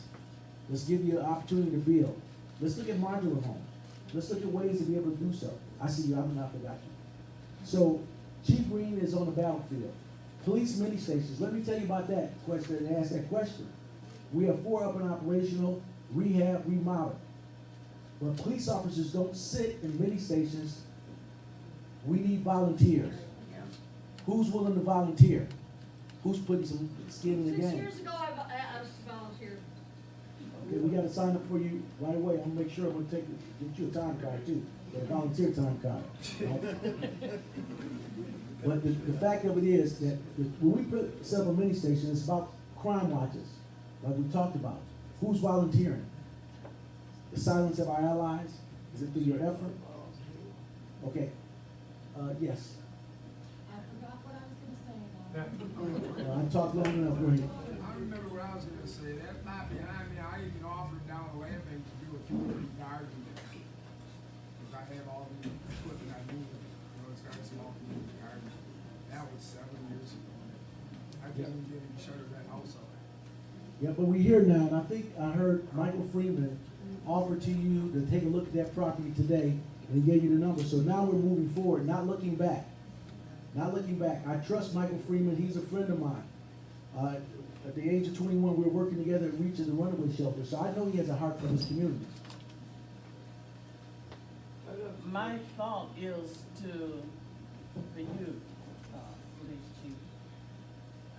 Say you know somebody that's on drugs. Okay, say if you had some fires here today, between all of us, I'm sure all of us, somebody knows somebody that's on drugs. If you had a printout on the organization that supplies or wherever they can go for help or whatever, say you got a niece or nephew or even a child, you can hand that to them, but you would have a printout where you're offering them help and where they can get it if they need it and want it. Because sometimes you got people that don't know where they can go and get help. Print it up where, what does it take for you to reach the limit that where you need help? And even though they may not need it then, they may take it and put it somewhere, and one day they might look at it and say, I need some help. And call that number and try to get some help. Yeah, but what it is the information, the way that we disseminate information, that's why we need ambassadors. We have more than 290 churches inside the city of Flint. Somebody's in the church every Sunday morning. We can use that area to be able to produce a networking system that we can get to everybody so they can find an area of hope. We don't want to take everyone to jail that has an issue or a problem. I didn't say And take them to I know, I'm just saying, but that's what we don't want to do. We don't, see, the hospital sometimes ends up overloaded because they don't have a place for treatment for these individuals that go. The hospital beds are for sick individuals. not in this capacity for drug use, but we need a residential place for them to be able to be lodged and get treatment. That's what we're looking at for some of these things that we're doing with these opioid dollars. I'm gonna get to you, and then I'm gonna get down before Quincy Murphy's giving me the mean eye. Yes. Yeah, I got a question. What about, for people that need help, like say, just blah, blah, with the house, the mom, and all that you got government things that's supposed to be around that's supposed to help them out. You call, and they say, no, we don't do that. What are we supposed to do? Well, you gotta know where to call, because Councilman Quincy I Murphy, call G-card and everything. there are many different avenues to get the help that you need. You gotta know where to call to get the help. You got G-card, Catholic Charities, for certain things and certain things. No one should be able to get put out of their house for lack of paying taxes right now, or mortgages. My half of the state of Michigan is paying up to $23,000 or $25,000 right now for back mortgages, utilities, taxes, Catholic Charities, G-card. You just got to know where to call and get that good information to you. That's all it is about, knowing where to call, get your help. And there was one more here, and then I'm out. My question would be to you, is it possible that you do know the people that are addicted to heroin, cocaine, whatever their drug may be? And we do have some of the facilities that's here, but you have some facilities that have been closed down, that's further away. Because if you take them out of the situation of still being here and take them somewhere else, this makes it where it's more harder for them to come back and redo that same cycle all over again. Because history does repeat itself. You do know who I am, and you know I made a mistake in my life a long time ago. And Don Williams married me and my wife. And I've been home 17 years. And I made a promise that I would get back to Flint. I was a flatbed driver. I had 6 heart attacks. I'm still not gonna stop. I still do jump starts, lockout, tire change to help anybody out. And someone that I know that is in trouble, I'll do my best to help out. But a lot of these other facilities that has been closed down, they are vacant. I have asked a question. And me and a lot of other guys, we're trying to fight and trying to do the same thing that you do, but we're getting kind of like shut down. I'll talk to you later on another day, but I'm just giving that out there too. Yeah, thank you for all what you're doing for all those individuals. Give them a round of applause for what you're doing. But what we're doing with these opioid dollars, these are not just dollars that's been just dropped to us. We got to make a good arrangements for these dollars, and these dollars are going to those organizations and activities that's going to provide these services and help to those individuals. That's where these dollars are going to be directed to, giving them the resources to be able to help people. And that's what one of the things we're doing. Now, outside the city of Flint area, there are other communities and other municipalities that have been awarded dollars as well. But the dollars that we receive are for the Flint-based area, and that's where our dollars are going to stay within the boundaries of the city of Flint. And we have good facilities. Yes. Would you run to be our governor? I had hair when I started this journey. I don't have much left. We need you there.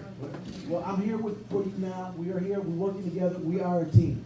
Thank you, and God bless you guys. Mr. Mayor, can I ask you one question?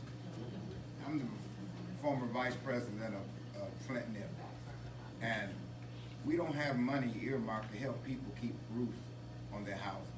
And that's one of the big problems with blight, is that when a person's roof leaks, it gets in the walls, causes mold problems, causes electrical problems. Out of the ARPA money that we have received, have we earmarked any money to help people who cannot go to the bank and get a loan? Because when your roof goes, your house goes. And people move out of their house, and that creates more blighted houses after they strip them and all of that. So do we have any money earmarked to help people get roof repairs and roof replacement? Yeah, we have organizations and earmarked to be able to provide those level of services. But the greater problem, when you dig deeper into it, right? If you don't have a roof, you can't get insurance. And if you can't get insurance, you can't get a commercial lending opportunity, right? So we have to really look at some of the systemic problems, providing people with the help that they need. And they're for G-card providing this level of service. State programs provide these level of services. But definitely there are services, but it's about knowing how to execute and engage those services. But yes, to answer your question, yes, but it won't be you applying straight directly to us and coming to get those dollars. We will use every opportunity to get those dollars. Did we earmark any of the ARPA money?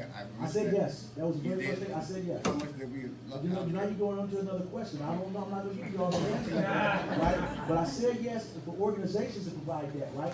Okay. So organizations like, Habitat for Humanity and other organizations that provide those level of work will be doing that, right? So we will not get pigeonholed and trapped into how much and where, but there's many places to provide dollars for that area of help. And we all work together, because I made you an ambassador. You're on the team. All right, God bless you guys. I'm out here listening to it. I don't want to get off this topic of the opioid, because we have someone speaking on that next.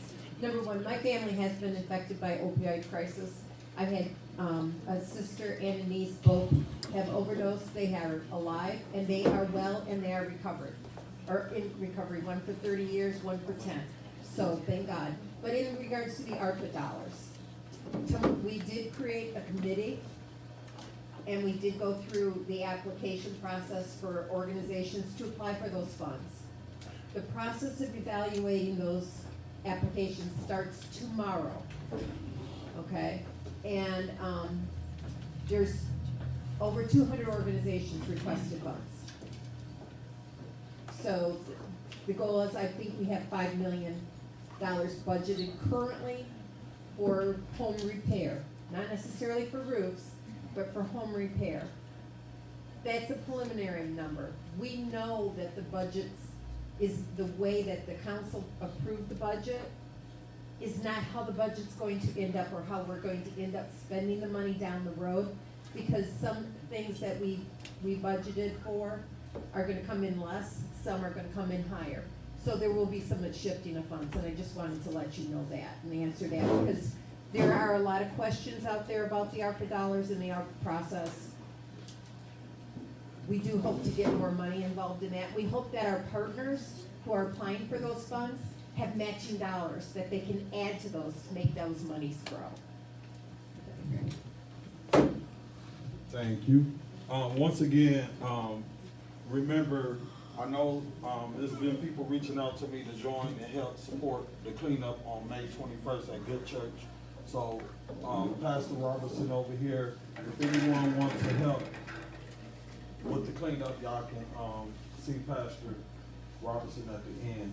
Also, Kenyatta Dotson wanted me to make sure that I announced that they got the Flint Registry program, Get Connected to Services and Programs, plus a $50 thank you check when fully enrolled. She left some literature here at the tables, and I think they got some back there in the back for those who want to take the registry. Well, since we're talking about the opium epidemic, they did the Greater Flint Health Coalition did a great presentation at City Council, and I wanted to bring them here to talk about the services that they can help provide. So without further ado, I want to bring up Kelly Ainsworth with the Greater Flint Health Coalition. Thank you. Thank you, Councilman Murphy. I've really enjoyed being here tonight, listening to all of you talk about the needs, the ideas you have around addressing the opioid epidemic, things that you're seeing in your communities. And I'm really excited to share that we have solutions to some of those things, and that your ideas of how to respond are happening. They're being implemented with a slew of community partners that are already doing the work, and we want to continue to help support them and increase support so we can help people. And I love the way Chief Green put it, we want to reduce the demand, right?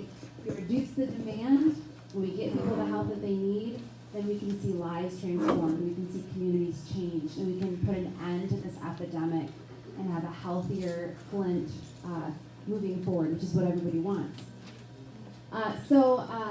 I am the Director of Mental Health and Substance Use Initiatives for the Greater Flint Health Coalition. Proudly have served in the city of Flint through a variety of programs and services for about 6 years now. I'm not a resident, but Flint has heart. So I'm here to share a little bit about the work that we're doing. I wanted to create some awareness around the programs and services that we have outside of the opioid epidemic. Not a lot of people know what the Greater Flint Health Coalition does, We're actually quite involved in a lot of different programs and services that you've probably seen around. So we have our CASES program, it's financial literacy, so if you need help with your taxes, you need to understand how to get your earned income tax credit, we have programs for that. If you need to get connected to food, housing, clothing, a primary care physician, you name it, we have a Mid-Michigan Community Health Access Program. They have a number of social workers, nurses, community health workers that can connect you to resources and services nearly immediately.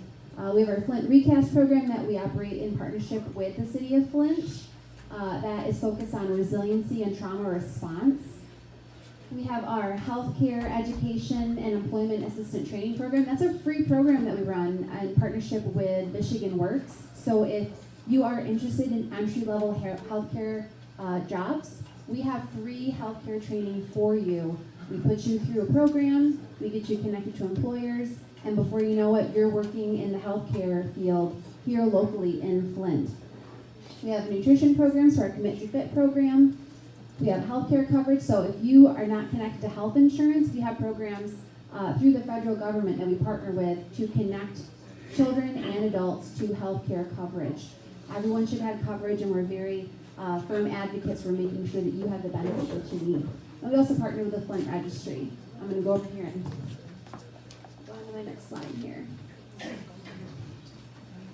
So this is hard to see, but I just wanted to point out we have a number of strategies. The Greater Flint Health Coalition is a neutral convener collective impact organization, which basically means that we work with a bunch of community partners from your highest level CEO to your community organization, down the road.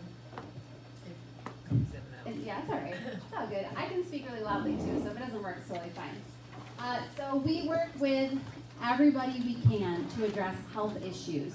Any kind of health issues. Okay, I thought it was me. It's Paul. Hi, Mike. Okay, so anyway, we're a neutral convener collective impact organization. We've been here for about 27 years serving Flint and Genesee County. My role at the Health Coalition is focused on mental health and substance use initiatives.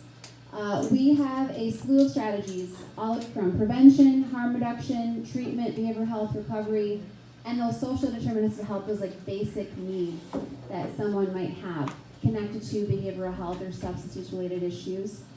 We have this, what we call the community-wide strategy map. So we're looking at all of the different ways that we can prevent substance use, all of the different ways that we can provide harm reduction, like Narcan, like fentanyl testing strips, like syringe exchange programs, all the ways that we can provide treatment support for people, behavioral health support. How can we help the recovery community? Because it's one thing to go through treatment, but it's a whole other thing to live in recovery.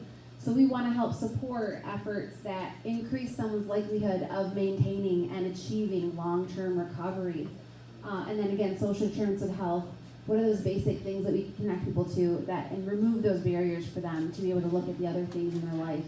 Maybe their behavioral health or substance use issues. It's difficult to focus on your behavioral health or your substance use if you don't know where you're going to eat, sleep, if you don't have childcare, if you don't have a job. So we try to remove those barriers.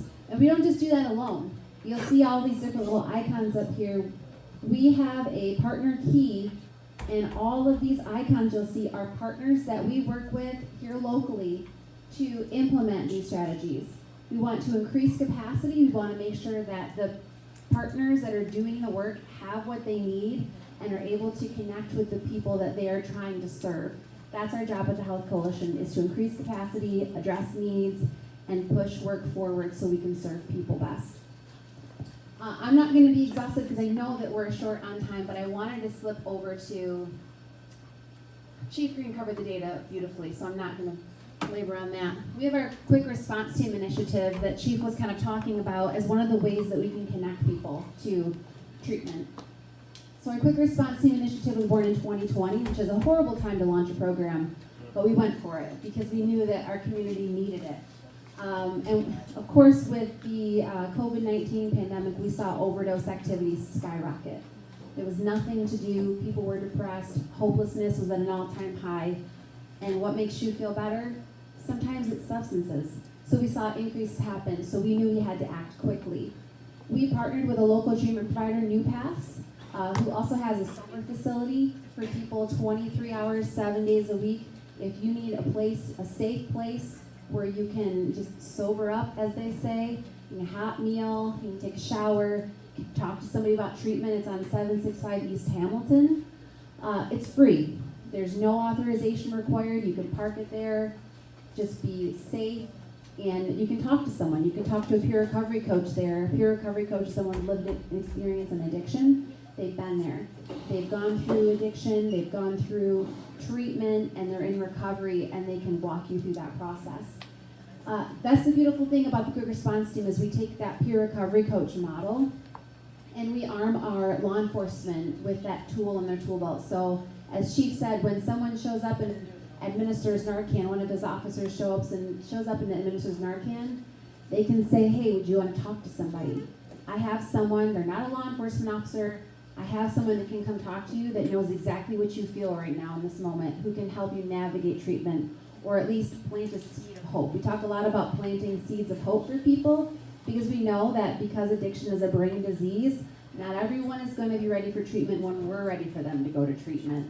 So we try to create trust, we try to build relationships with people, and help them understand when they're ready, what the path that they can walk.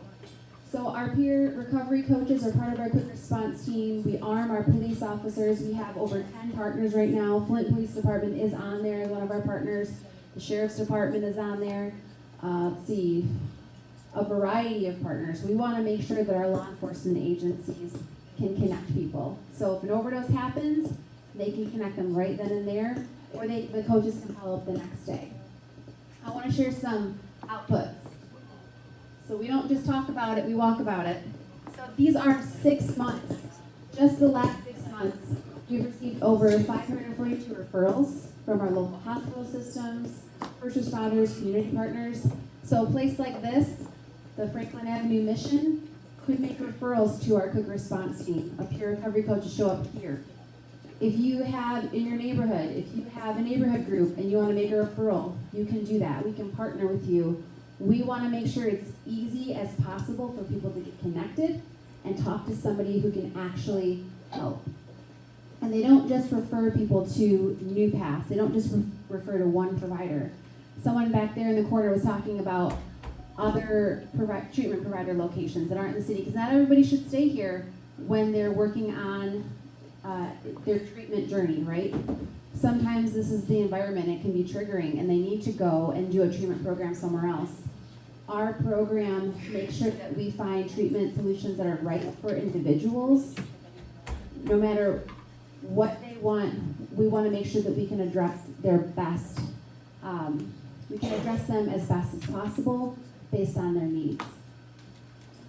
We've connected with over 2,300 people, client engagements. We also make referrals to our CHAP program, Community Health Access Program that I talked about. We've had a 44% success rate. So when someone comes into our system looking for treatment, we don't just say, okay, let's get you, into treatment. We say, hey, where are you sleeping tonight? Hey, have you had a warm meal today? So those referrals go to our CHAP program. We've had a 44% success rate with that. We're really proud of that. We've trained over 64 law enforcement officers. We've distributed over 5,700 resources. We have pocket cards with QR codes on there. We've got a warm line. We have a text line so people can call and text us 24/7. Yes, ma'am. Do you happen to provide free Narcan kits? We do, yes, we absolutely do. We provide free Narcan kits. I'm actually going to go to the next slide. We also distribute fentanyl testing strips. When the mayor said that they distribute fentanyl testing strips, that's a partnership with the Greater Flint Health Coalition. We proudly supply those fentanyl testing strips to the city of Flint and throughout the rest of the city, throughout Genesee County, because we don't want people to have to wonder where to get them. We want it to be free, easy, and accessible. I'm going to answer this, and then you have a question? Go ahead. You can also get them at the MTA bus terminal for free. Yes, they do, and we are partnered with that project as well at the Flint Downtown MTA station. We distribute free Narcan kits, free fentanyl testing strips, no questions asked.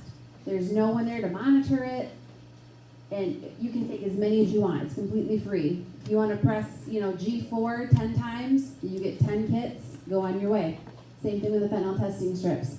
We provide free Narcan training, so if you are in a community or church or involved with an organization and you want them to be trained on how to use Narcan, it's quick, it's easy, it's free.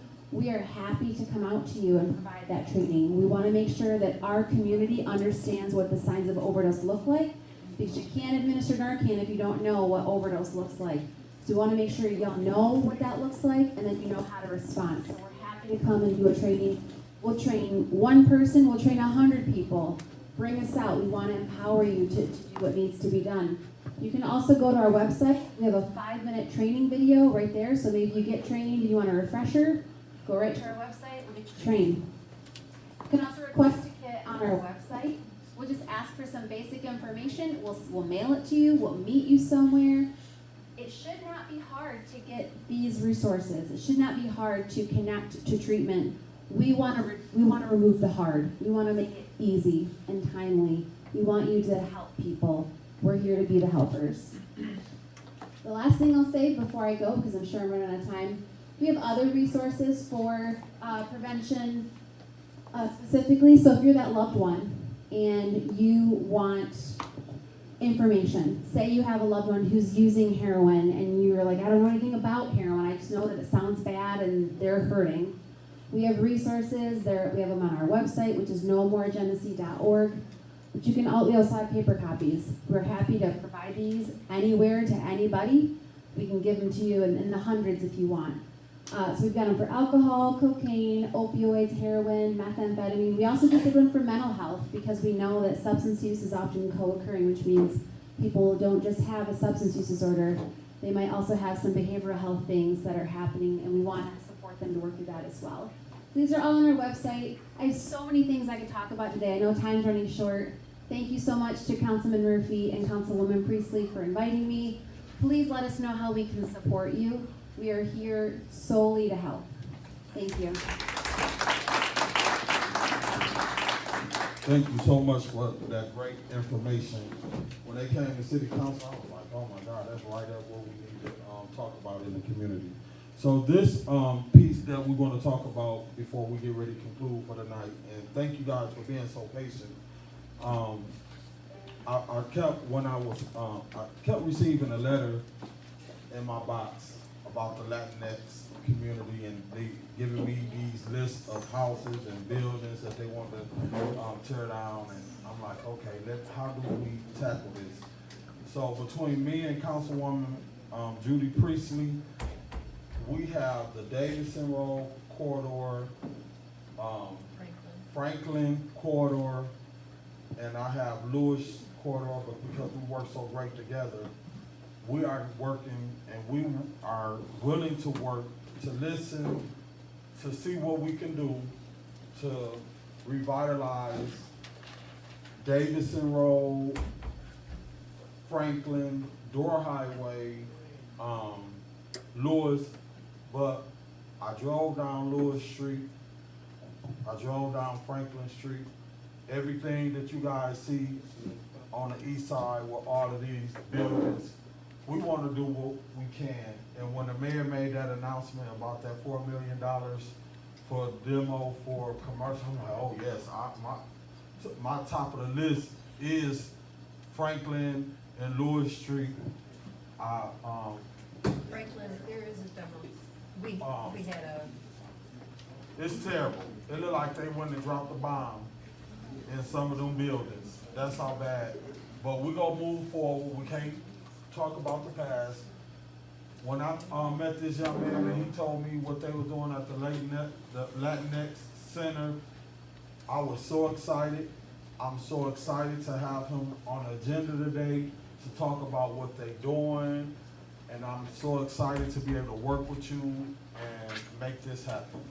So without no further ado, I would like to bring up my friend.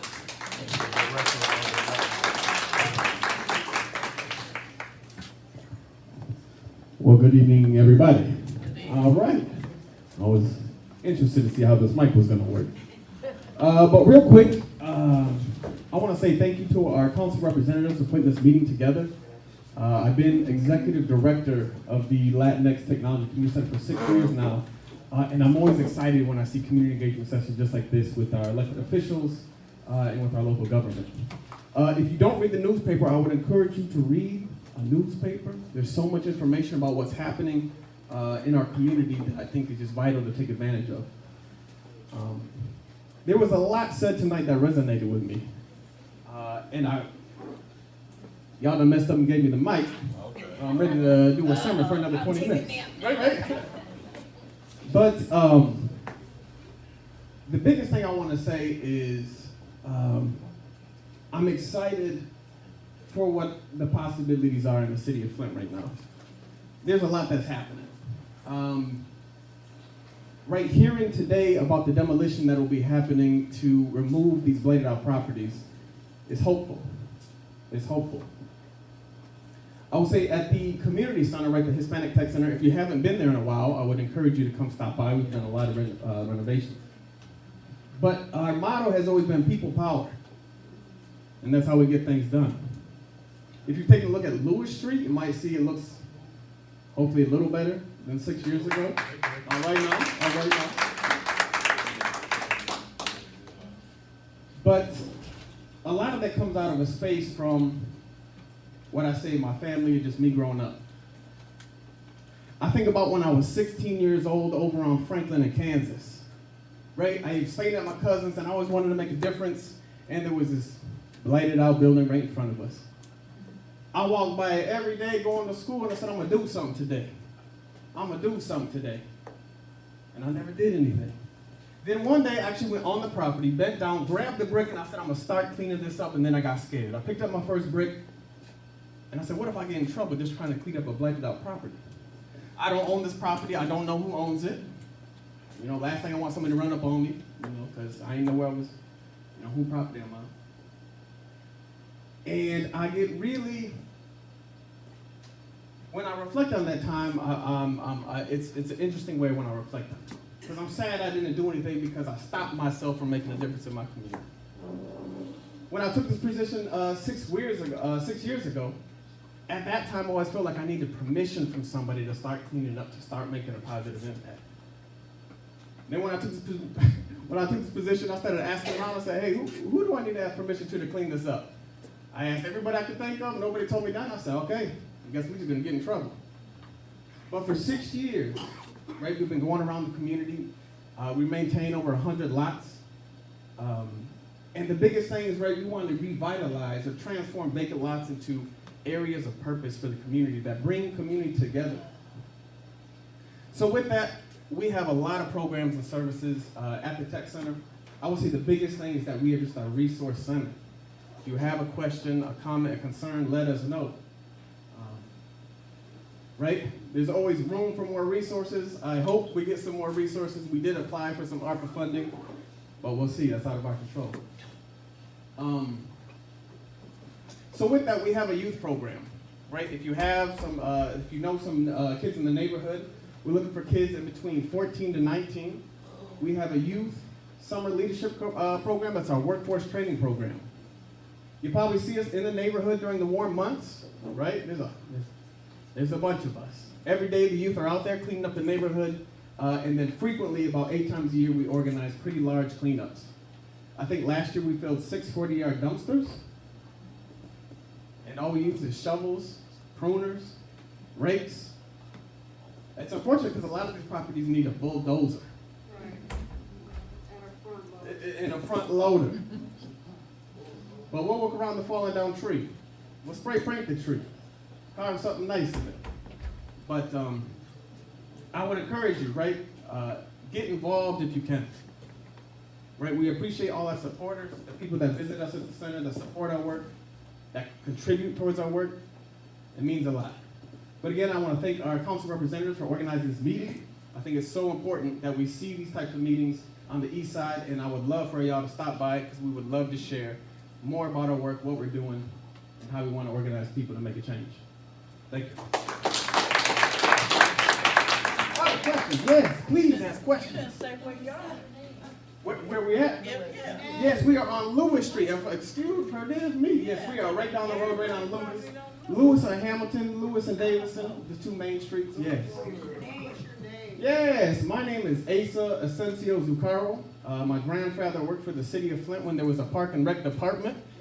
So he spent his whole career maintaining Kersey Park, Atwood, Whaley Park, all the parks in the city of Flint. And so it's beautiful to be able to, continue some stewardship to keeping our community clean. Yes, questions? Actually, it's more of a comment. I was just gonna say, when I first moved to the neighborhood, back to the neighborhood, I should say, Asa was one of the first people that was actually able to welcome me into the neighborhood, got us resources so we could help find jobs and everything else when we first got here and got settled back in. So thank you. Thank you, Wayne. Ready for the tortilla bit? Yes, sir, my good buddy. Okay, you say you help people, right? Yes, sir. Now listen, dog. I'm listening. I worked at a store. Yes, sir. You went there, I'm familiar. and it closed. Yes, I know. But when I came out of your place Yeah. and asked for your help, Yes. you didn't want to help me. Yes, sir. Why was that? No, come Yes, on. sir. Come on now. Am I right or wrong? I remember you when you I came down went there Sunday. Yes, to the sir. store and asked you, I need help for a job. What did he tell me? I can't do nothing about it. Oh, but he wants to talk a bit. Thank you. Yes, sir. Yes, sir. Oh, it was.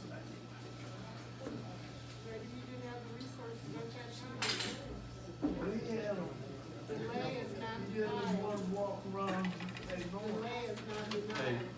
But here, when he went to the store, I was up there giving him compliments and all that, and showing friendship at my store. Now when it's closed down, we get robbed. That's all right though. Yes, sir.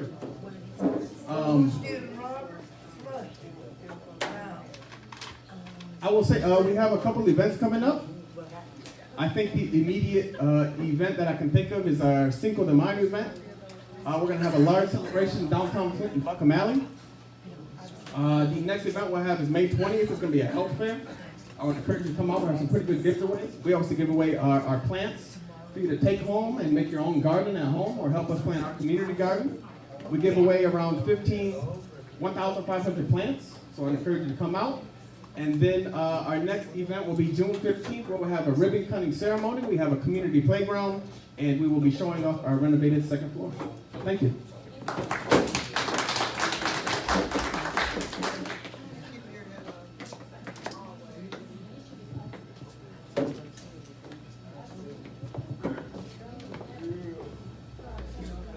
All right, thank you so much for that. Doing a great job over there. If you guys know, Ashbury Church is borderline 3rd and 4th Ward. They do a lot of water distribution, food giveaways. We originally was going to have our town hall meetings at the first one at Ashbury, but they doing renovation here.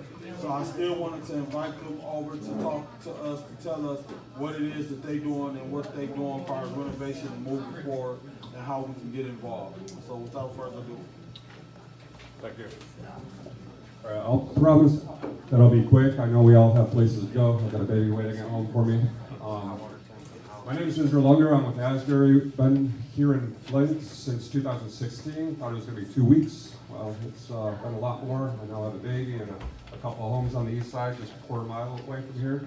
When I came here, I connected with someone that introduced me to the community and the arts, the downtown. I thought it was brilliant. The master plan, that was very promising for me. And this individual introduced me to urban farming, and he showed me around. I've traveled all around the world. I've studied in the Netherlands and Sweden. I've seen a lot of poverty, but when I came to the east side of Flint, I never saw anything that was even close to the war-torn countries that I've been to. I was shocked, to be honest. But since that time, I picked up 20 lots on the east side of Flint, and I was going to turn it into urban agriculture. And I didn't want to do it all by myself. I wanted to create something of a cooperative type of effort. And so I started to get to know the community more, who was doing what. Well, Asbury had one hoop house at the time, and an orchard over by the Latinx Center. And now we have 17 hoop houses growing on 50 lots. Thank you. And ASA, I just spoke to them just days ago. They're going to utilize one of our hoop houses. That's only a block away. So it is about partnership. It's about community building. I also learned what a Flintstone is. I'm not a Flintstone, okay? But eventually I might be considered one. If I stay around long enough, if you all have me. 50 more years. All right, 50 more years. But I created so I studied finance, and I ended up focusing on microfinance. So I didn't study finance to become rich. I studied it because of how it's been used by many to cause problems for other people. So I studied microfinance while doing social impact investing and on different things like that, but also local currencies. And so created something called My Flintstones. And the idea is that we can do things together and benefit together. So we built a large urban farm, and we want individuals to connect with us, come out, volunteer, and then you get a My Flintstone they can utilize for a meal at Asbury Cafe in our new community kitchen that's going to be launching this summer. So there are opportunities, and I want to expand those opportunities where individuals can even have a portion of our farm to participate in growing, where we can grow together. So what Asbury currently does is grow, distribute, and engage. At our main site, we have a help center that has over 27,000 visits a year. We have an urban farm that grows over $200,000 worth of produce, which could be more if we cooperate and grow together. And then we have youth programming, where we have roughly 40 youth per year work with us, some in summer and some all throughout the year. And this year I think we're going to get over $250,000 to pay youth.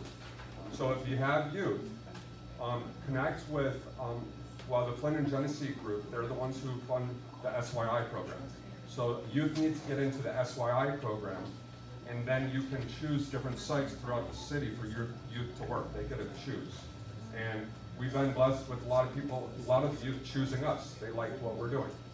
And so if you have any youth, please think about the SYI program, and then think about Asbury as well.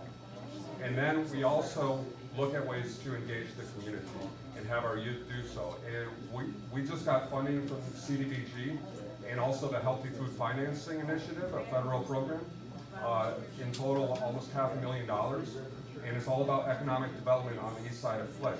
The building right next to Luigi's is going to be the site for this, and it's going to be an event center, a community kitchen type of thing. And I want that to be, something that we think about building together. And so I invite everyone to engage with me and to engage with Asbury, and hopefully we have a shared vision and can do great things together. That is all. Have a wonderful night. If you have any questions.